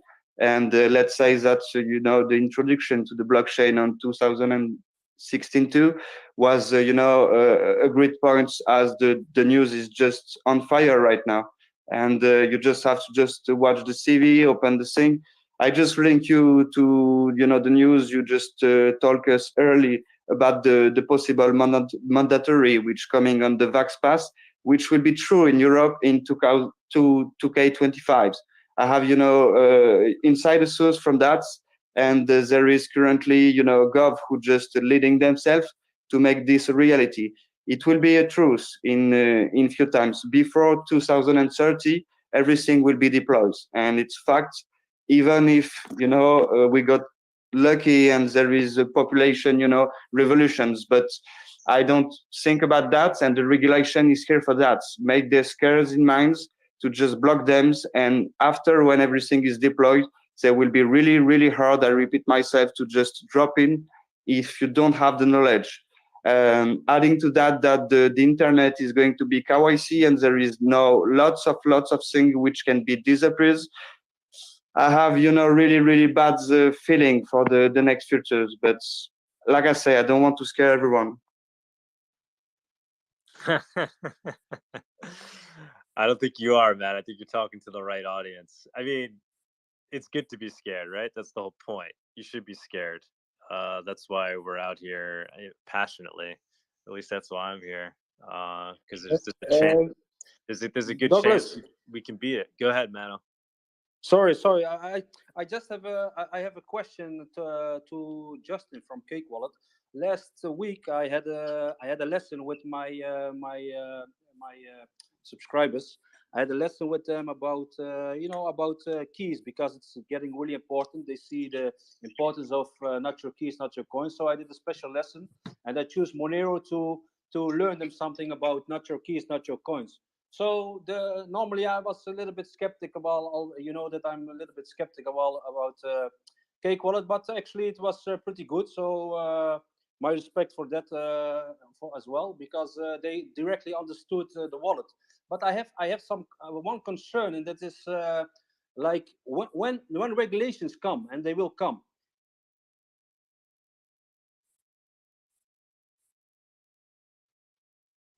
Man, are you there, man? I think the regulations already came for after I him. missed the important question. But he gave an endorsement to Cake. That's big, coming from Mano. I think they got after him right now. Oh Don't no! even finish his They sentence. just got him. I gotta know what it is. But actually, I think because I was gonna ask the same. So I think what he was going to ask until Mano figures out his situation. I think what he was going to ask. Well, I think Cake is based in the U.S., but let's say EU is going to push the regulations harsher and harsher, and then the US is going to do the same. I think he was going to ask how is Cakewell going to handle Monero being listed. I don't know. I think maybe that. Monero, are you here? Or do you want me to run with that one? Yeah, might as well answer that one too. All right. So yeah, I mean, Vic and I live in the U.S. And we actually spun off a Cake entity to be a Nevis entity. So that's the main one that you actually would interact with for the actual terms of running the app. Basically, it's open source. Don't sue us if something goes wrong. You're not paying for an SLA, right? It's basically the terms of service there. But yeah, I mean, regulators can try all sorts of different things. And to some extent, if someone came to try and like jail the two of us, I mean, yes, we are people, right? So it has to do about people making sure the code is widely available. And that's why it's on GitHub. That's why it's MIT licensed. Should anything ever happen to Cake, the entity, where we wouldn't be able to ourselves keep publishing it on the App Store, anybody can take the code and run with their own software, and that's the important part. So no, I guess it's not risk-free, right? Anyone could try to show, I mean, regulators can always make really bad laws and then try and show up and say you can't publish open source wallet code. I mean, they can try to do that. I don't think it's going to be successful. At least in the US, we have protections against that compared to some other countries. But that's ultimately why the Cake wallet is open source, and why, I mean, go fork the repo right now and have your own copy of it, right? Download it offline, and then you always have Cake. You guys are doing God's work, man. Cake is kicking ass. It's amazing. Well, I'm glad to know that the flow for onboarding was straightforward. That's very, very important to us. Hey man, I gotta tell you though, we did have an issue. I don't know if it was an internet thing, but I never really had the problem before. I was using Monero.com. This is when we were trying to onboard people in Mexico, when we were upstairs in that sweatshop, fucking sweating our asses off. And we got people to they were on Android and they downloaded Monero.com. And two different people, I tried to send them a tip, and when I went to read the wallet, it wasn't reading it as a Monero address. It was like saying, not a Monero address when I scanned their QR code. Yeah, that is something that that bug made its way through for the 4.5 release. We did a lot. So Cake Wallet used to use Flutter 2, and we upgraded to Flutter 3, and that was a big project. And it basically involved, we needed to retest every single aspect of the application. And one of the things that went through is that if you scanned a QR code from an app on the 4.5 version, 0.0, then it would double read the address. So it would say, Monero address, it would paste it twice. And then of course it'd be like, this is an invalid Monero address. So 4.5.1 fixes that. And yeah, that won't happen again, but it definitely was a bug that we had to fix there. So you're saying it was an update needed on my end or on the guy I'm sending it to? The person you're sending it to needs to use 4.5.1, or for Monero.com, it's 1.2.1 for a period of about 2 days. Oh my so God. The exact window that you ran into this problem is when that was in the wild. So yeah, we are your most, like, we got to be your top power users. You must be, yeah. we use it so often. I mean, I will say it works pretty well. But there's definitely some improvements, I think, to make it more and more usable in the day-to-day. Like that thing was small, but it's like we almost lost those people in that moment, because it was like we just built them up to being open to accepting this thing, and then it was like, failed, it was like not proper address. I mean, little no, I'm things like totally this, with you. I'm totally with you. Yeah. That bug sucked. Yeah. No, I know. Obviously, it wasn't intentional. So I'm glad you guys are aware of it and it's being fixed. That's awesome. Yeah, the update went out on it was Thursday or Friday to fix that. But yeah, it was unfortunate that was out for, I think for Android 2 days. For iOS, it was for 10% of users. It was out for 1 day. So you guys saw some recent growth, right, with the FTX fiasco? People really every time that there's a catastrophic event in the cryptocurrency space, people move their coins around. Either they go to exchanges that they perceive as more trustworthy. They saw inflows, and people will start using non-custodial wallets a bit more. So yeah, we definitely saw some. I think Vic said it was 17% increase week over week.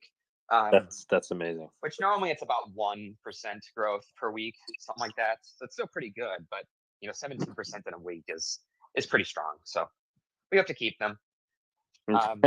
Exciting, man. So I wanted to be a little more specific with what we're going to be offering in Mexico, because I know you're having Monerotopia there. You were just visiting there. This is top of mind. There aren't many brands that we're going to have in Mexico, but I just want to read off some of them. So Uber Eats, Google Play, iTunes, Xbox, Amazon, and then a Visa prepaid. But the Visa prepaid, so all the other ones are MXN denominated, but the Visa prepaid is USD denominated. So that means every time you spend it, there's going to be a 2% fee to convert USD to MXN. So that's a little unfortunate, but there won't be a fee to get the card. So that's cool. So you're saying effectively you'll be able to buy whatever you want with Monero in Mexico City if you're willing to buy one of these cards. Yep, you can get a card. It's digital, is free. If you want it shipped to you, it's I think $3 for a physical card, and the value is up to $1,000 on a card. That's fucking awesome.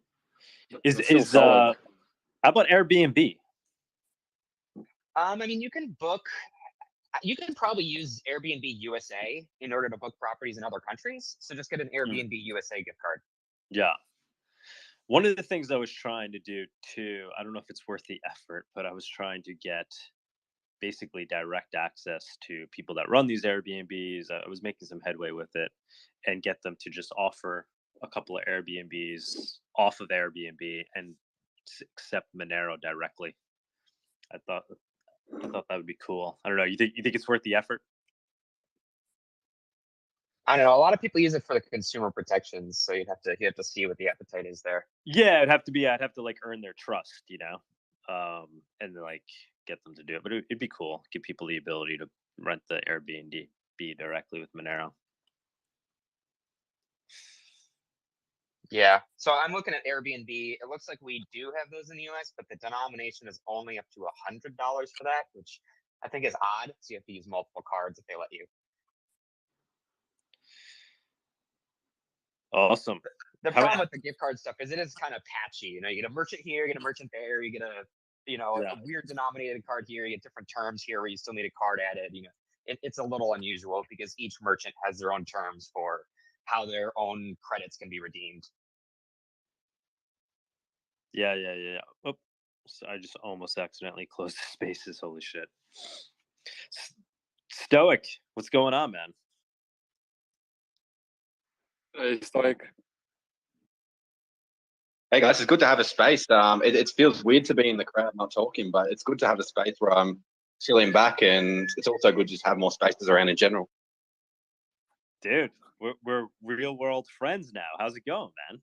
We are, man. Yeah, I'm going good. We're just packing up in the next half hour to do our weekly routine of moving hotels, but no, it's going good, man. I don't know what else to say.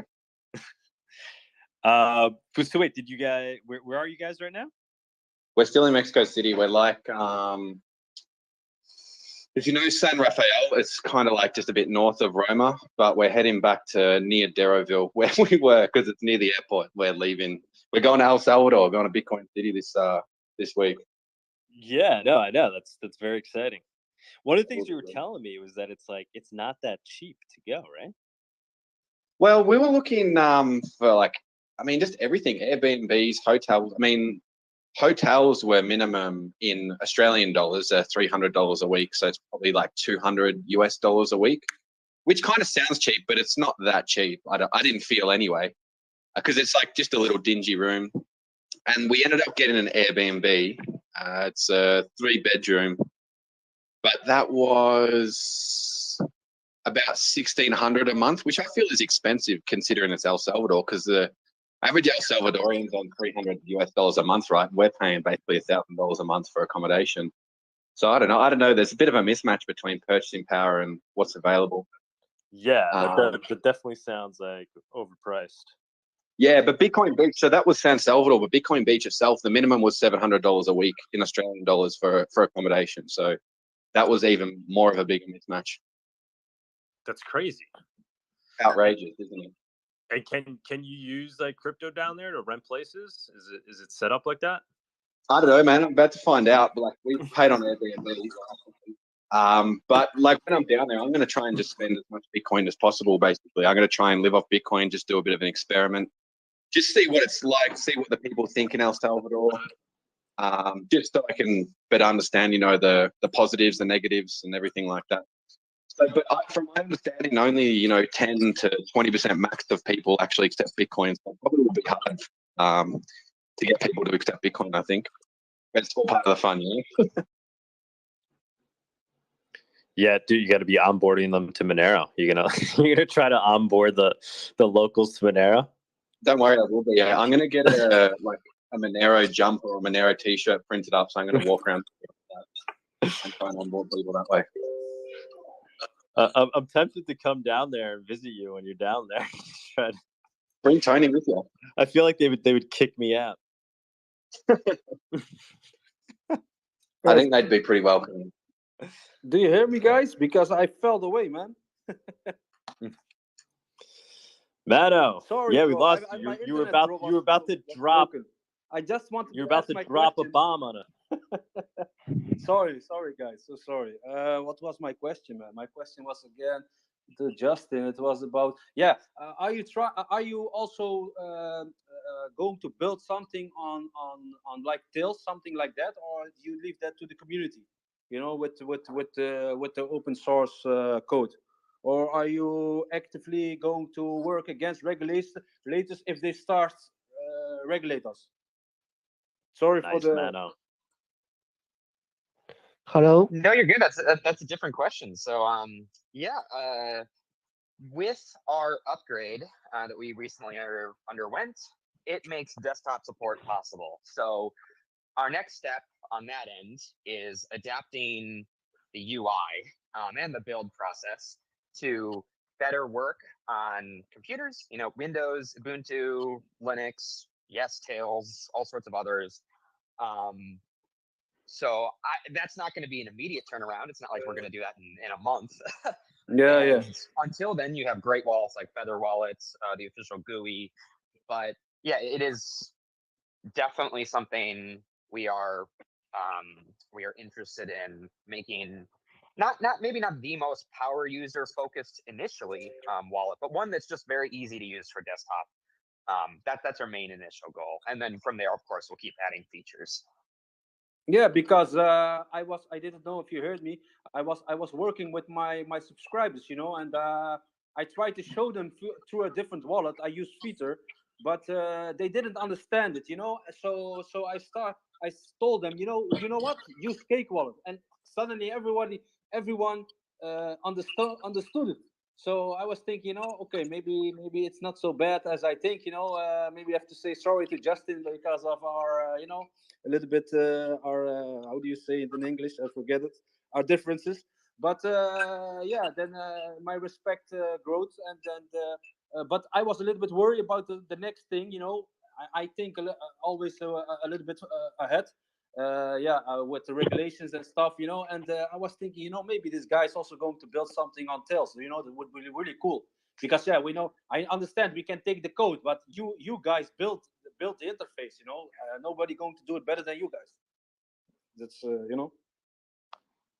Sure. On that end, one thing I can say that we've done as well, we also have our own Onion node now, which is going to be shipping out as a default node, not like sorry, a default preloaded node. So most people won't use an onion address, but if you do use Orbot, then you can very easily switch to our onion node or add your own Monero onion node as well, of course.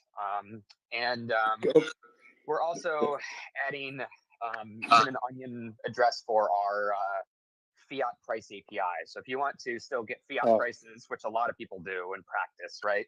So you can still disable it completely so that you will never connect to the server at all. Or if you're using Tor, you can just connect over Tor, which I think is the best option for most people. I mean, that's what Feather does, for example, and they set a good model there. Yeah, that's also why I'm using it. And I have another question. Vito Wallet has polyseed. It's very easy. So you don't need to type your block height, because most people they forget their block height when they have to import a wallet or something. Is Cake Wallet also built something like this? Absolutely. Good question. So we will support polyseeds the moment that they can be added to the GUI and CLI for restore. So we don't care what one is the default one in the in the GUI and CLI. If they want to keep using the same 25-word ones, that's fine. But if as long as you can take a polyseed and put it in the GUI for because we want to make sure people aren't locked into Cake because we have like a weird seed format. You know what I mean? So if restoring is supported in the GUI, then yes, we will switch the default seed generation to polyseed, and of course we would always support recovering wallets from the the current seed format.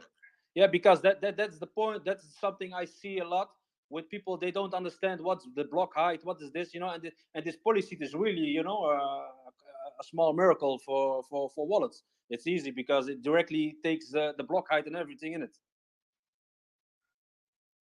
Yep, agree. It makes it easier, and we're fans of that. Yeah. So thank you, Justin. These were my questions. Sorry for the internet. That was my fault. Guys, Thank you, guys. did I lose you guys? Because I was just on another phone call that I had to take. It's still going? All right, we're good. You missed nothing, brother. No, I missed some good info there. I know, madam.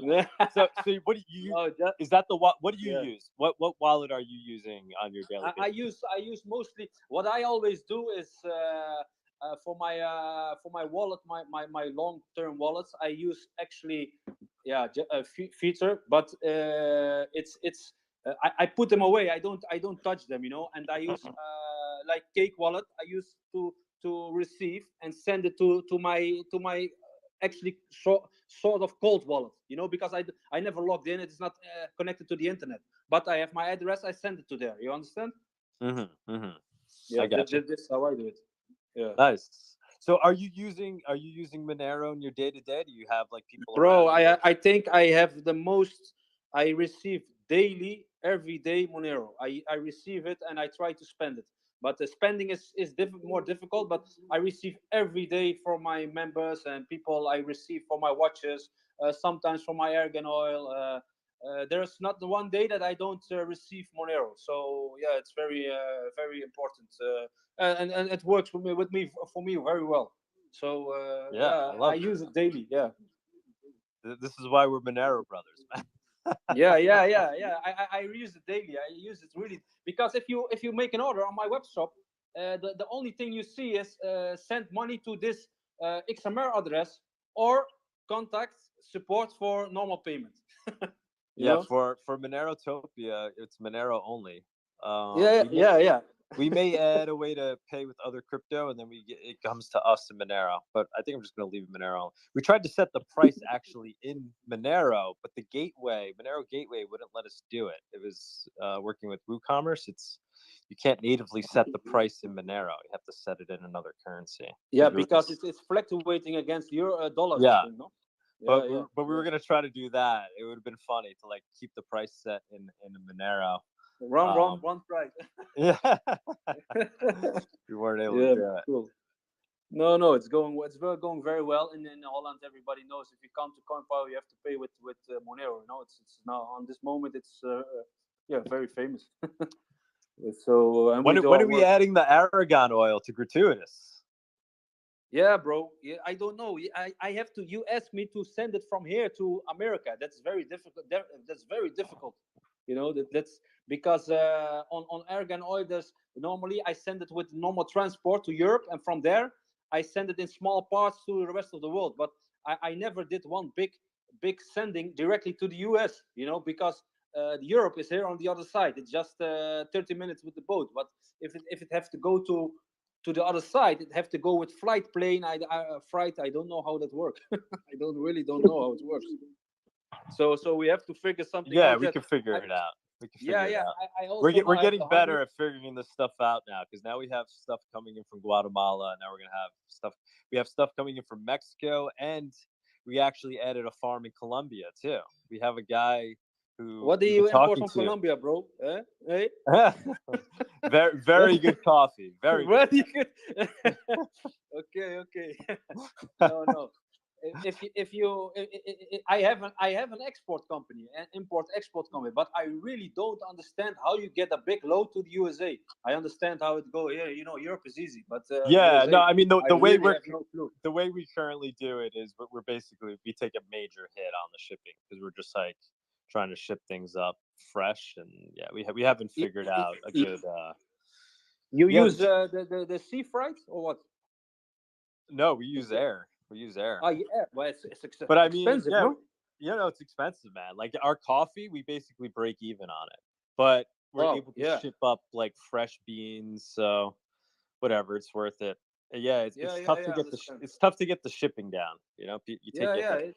Yeah. This is the problem. The problem is transport. The product I have here everything under my own control, but the problem is the transport. You know what I do? I have people from USA that are ordering, but then it's going from Belgium in small parts. It's like a liter here, 100 milliliter there. Okay, that's easy, but with DHL and or something. But I don't know how to send 50 liter. I really don't know. We need a Monero smuggling service. Yeah, where like a Dark local web. Monero, like going from New York to Mexico City. Anybody? I have extra 50 pounds in my suitcase. Let me know. The Argan Express. Yeah. Yeah, I don't know. We have to figure this out, because I think it's really cool. I added a lot of other products, the olive oil, the honey. I have also some other products that is very good for the skin. The mask. It's a pure natural. The rose water. You know what it is? The what? The rose water. It's oh, like rose water. Rose water. Yeah. I also now have it here, and I think in January it will be on my web shop. I'm growing a lot now on the moment, so this is also something I dealing with these days. Yeah. Now, crypto is illegal in Morocco, right? Yeah. No, it's not. It's like a store. A store cannot. You cannot handle. You cannot accept crypto in Morocco. Everybody use the youth. The younger guys. Everyone has Binance and this stuff. It's not on this way illegal. It's illegal when you start as a shop owner accepting crypto. This is illegal. You cannot accept it. You can hold it. You can do whatever you want with it. But if you have a store and you accept crypto, that is forbidden. You cannot do that. That's crazy, man. And how about like something like a local Monero? Yeah, everybody uses it. Local Bitcoin. People here in Morocco, if you go look on local Bitcoin, for example, you say I want to buy something in Morocco. I want to sell or buy in Morocco. You see a lot of people there. It's more like it's forbidden, but don't take too much attention. Do what you want. Don't scream and yell, because then you will undermine the dirham, and then they come and get you. Yeah. We have Gombat. Gombat's been trying to talk for a while here, and then we'll go to Stoic again. Gombat, what's going on, man? Hey, man. What the government doesn't like, I like it. I mean, that's how it goes. Really, regulators, by banning Monero, trying to regulate it, all they're doing is pushing its decentralization. It's already here. And it's a true alternative to the financial system when they feel threatened. by it. Meanwhile, you have Bitcoin conference sponsored by Mastercard. You know.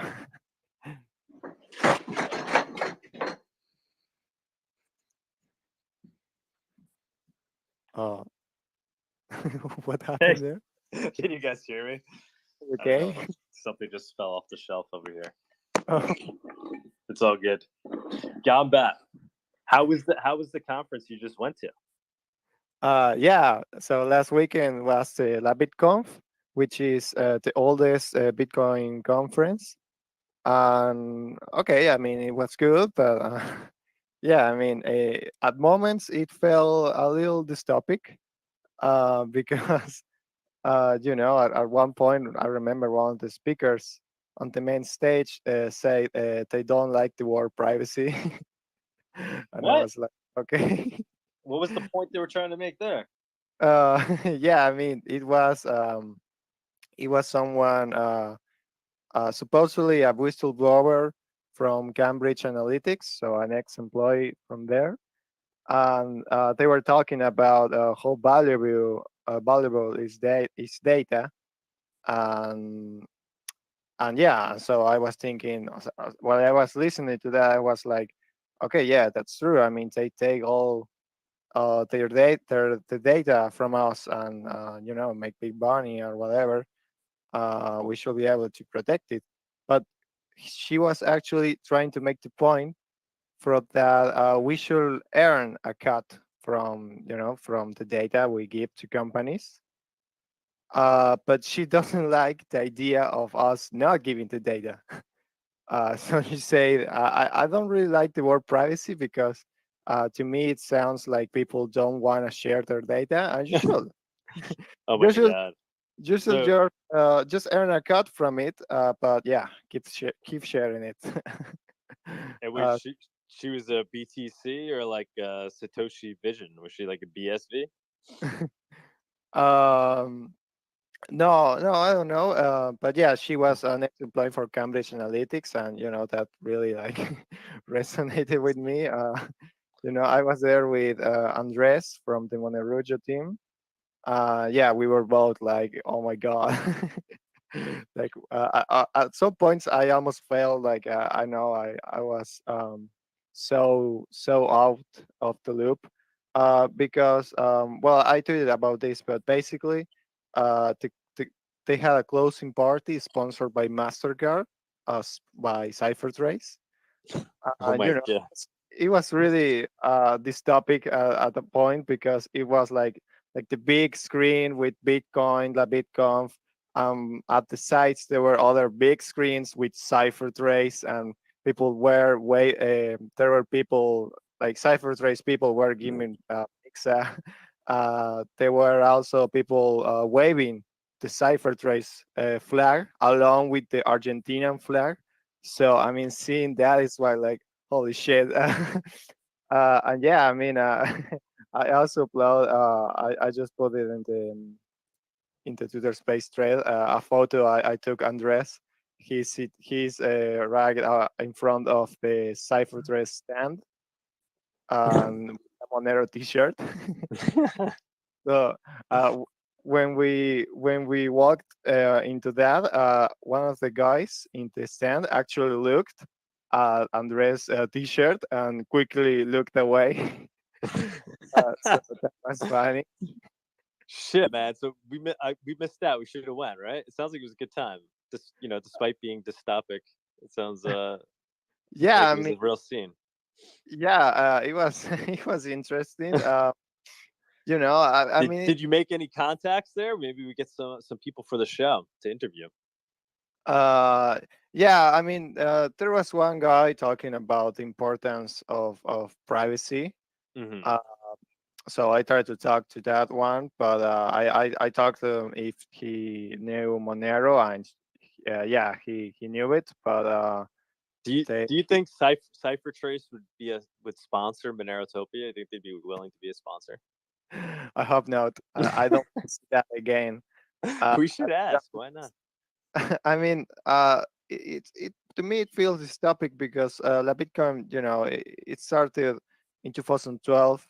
The first Bitcoin conference, and it was started by the same guys that founded the first Argentinian Libertarian Party. And it was oh yeah, so this is Argentinian conference.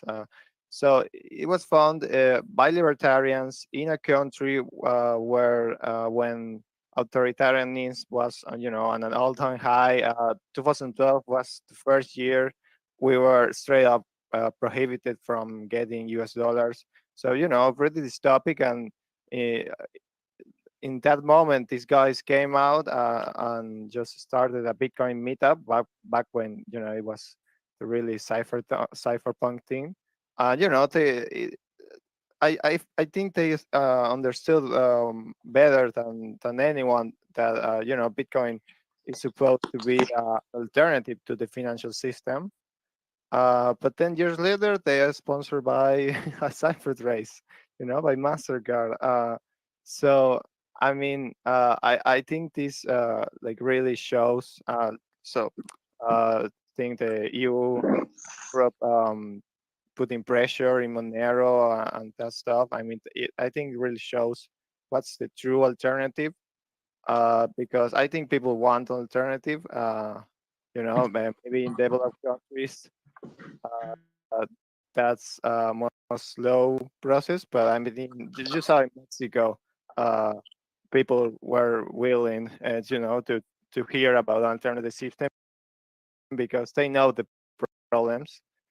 They are seeing them, and yeah, I mean, Monero is really appealing in that aspect. But yeah, I mean, really dystopic some stuff. I need to clean my eyes with the Monerotopia conference.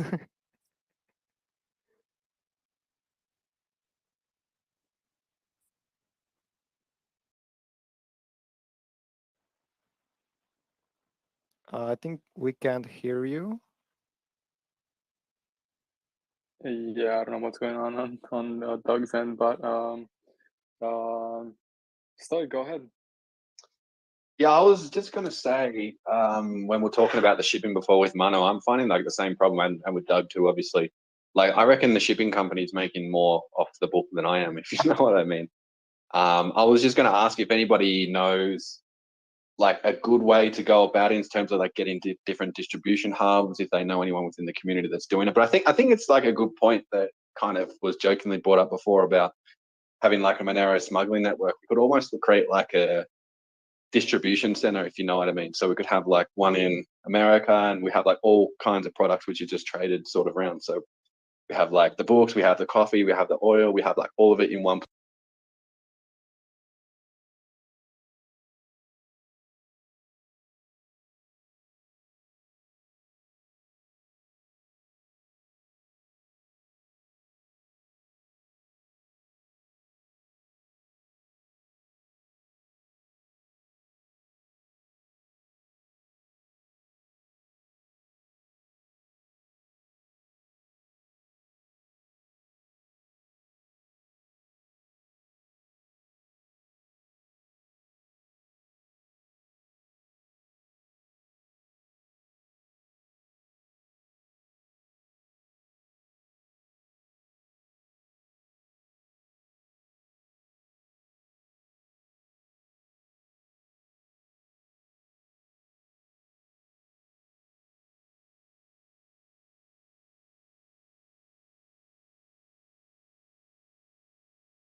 Thanks you for everything. I have to move, and maybe see you on the next time.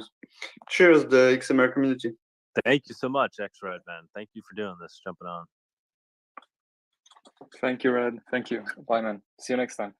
Thank you.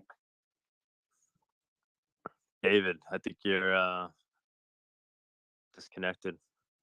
Anybody else want to jump up? Anybody new to Monero? Remember the one time when we had the blind person hop on the show? That was really awesome. Oh my God, yeah. That was amazing, actually. Yeah. What was their account? That wasn't via Twitter though. No, that was for StreamYard. Yeah. That was crazy. His name was like Jimmy Surfing, something like that. Yeah. Jimmy, something surf. Yeah, Surf yeah. wave, whatever. Yeah, he's very He's a impressive cool guy. individual. Yeah. Yeah, if you're out Super there, man, impressive. jump on. David. Hopefully. Right. No. All right. Well, I think we gotta we find can- a different. we could Yeah, wrap go ahead. this up unless somebody wants to bring something else up. Any other topics? So yeah, I thought that was interesting. Just trying to figure out the direction of Monerotopia, how open we make it, what projects we include. So that guy's saying like we should be open to including the Cardano project, and yeah, I'm serious. Like, why not invite that guy to come, right? What would be the outcome? We'll see. Yeah, I don't know. That'll be interesting for sure. But what I did want to say is, hope you guys like the new format. We think it's something interesting. Gets more people to show up, especially in Twitter Spaces. People that don't know about the show on YouTube. And if you ever have any news for us to cover or anything, just add me, because it's hard to keep up with everything. We do want to cover the best news of the week. So let me know, and then we'll go from there. Yeah, and we want to try to get some people with a big following, right, to be our special guests, and then we could pull in a big group into this room. So we gotta see if we can pull that off. For All sure. right, And let's see. I was just gonna say one more thing. If you guys want anybody to hop on the show as a guest or anything, or any suggestion, let us know. Always. All right, That's it. I'm good. If anybody, any last words? Anybody? I feel like people wants to keep going, but this was a marathon show. I think it worked out well. I like the way we did it. Just give like a thumbs up or something if you guys thought it worked out well. Nothing. All right, we had a lot. All right, that counts. All right, I think it worked out well. It was annoying last night, right, Tony? Trying to figure it out. Holy shit!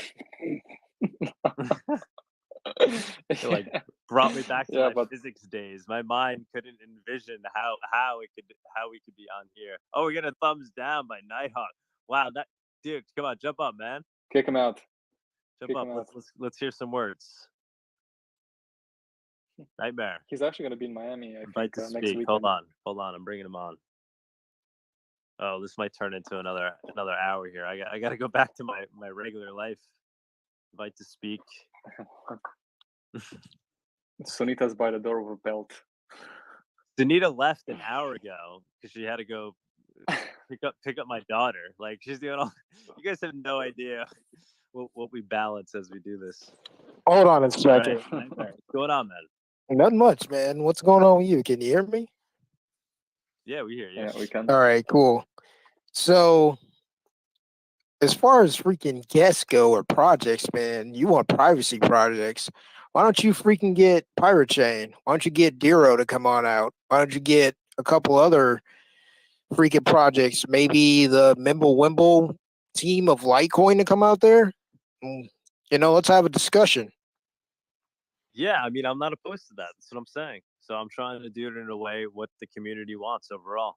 I'm open. I'm like Elon Musk. Let the people let the people decide. We could do a poll. I mean, that's how we ended up in Mexico, right? We did a poll and we ended up in Mexico. I went with it. So I think it's the best method. And so we get rid of any gatekeepers and try to make it as democratic as possible in terms of the direction of the conference. I'm certainly down to that. Obviously, unless I think there's something that's gonna take us in the complete wrong direction. But I'm down. I don't know. Should we do poll? Those things can be rigged, so you might want to draw straws. I mean, I don't think we need a poll. I think, it's a good idea and we should do it. And they're not going to ruin the conference. And if anybody's trying to do anything bad, then we'll just kick them out. We have the bodyguard from last year, Arturo. So, things go bad, we can always manage it. But it's a good idea. No, I like it. Are they going to come? As long as they're willing to discuss with us, I think it should be fine. Nice, Combat. Combat, you coming? I'm looking at it. I'm looking at ticket prices. I need to process. I would love to. Tickets on us, man. You come for free if you want to come, for sure. Buy your tickets now because they'll be sold out later. So get your tickets ASAP. Don't freaking debate it. Don't discuss it with the wife. Just pack it, pick it, get your tickets, and come on down. Trust me, you don't want to miss this event.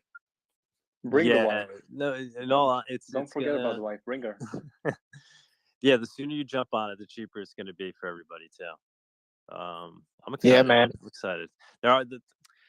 We got the market that we're integrating into it. I just need to make sure I get them all on board with Monero. That's the only thing that's up in the air right now, because we're not communicating well with this group of people. So the idea was there was going to be a marketplace taking place there already at this venue, and then we were going to convince the entire marketplace to be willing to accept Monero. But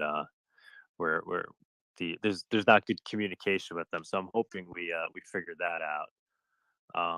But other than that, everything seems to be lining up, so it should be good, and I think we can keep it pretty cheap.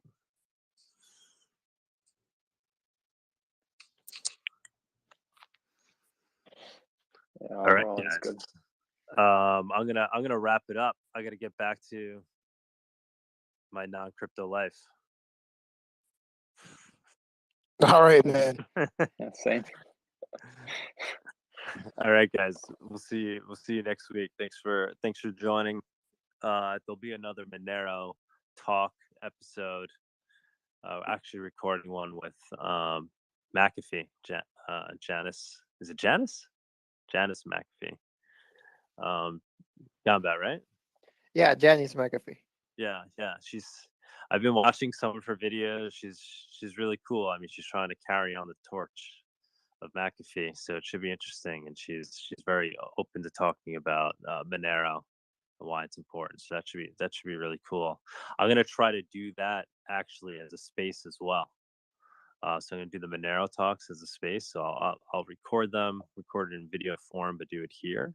So then if anybody wants to jump on and ask questions after the interview, we could have people ask a few questions live.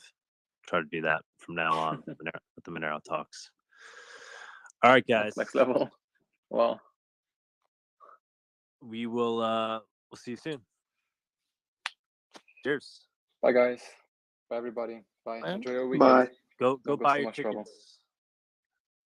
All right. Have a good weekend, guys. Buy your tickets. Yeah. Okay. Bye. Bye.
Thank you for joining us on this week's Monerotopia episode.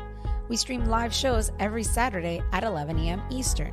You can find and subscribe to our show on YouTube and Odyssey, or listen to the podcast on iTunes, Spotify, or Stitcher. Don't forget to follow us on Twitter or join us in the Monerotopia Telegram group. See you all next week.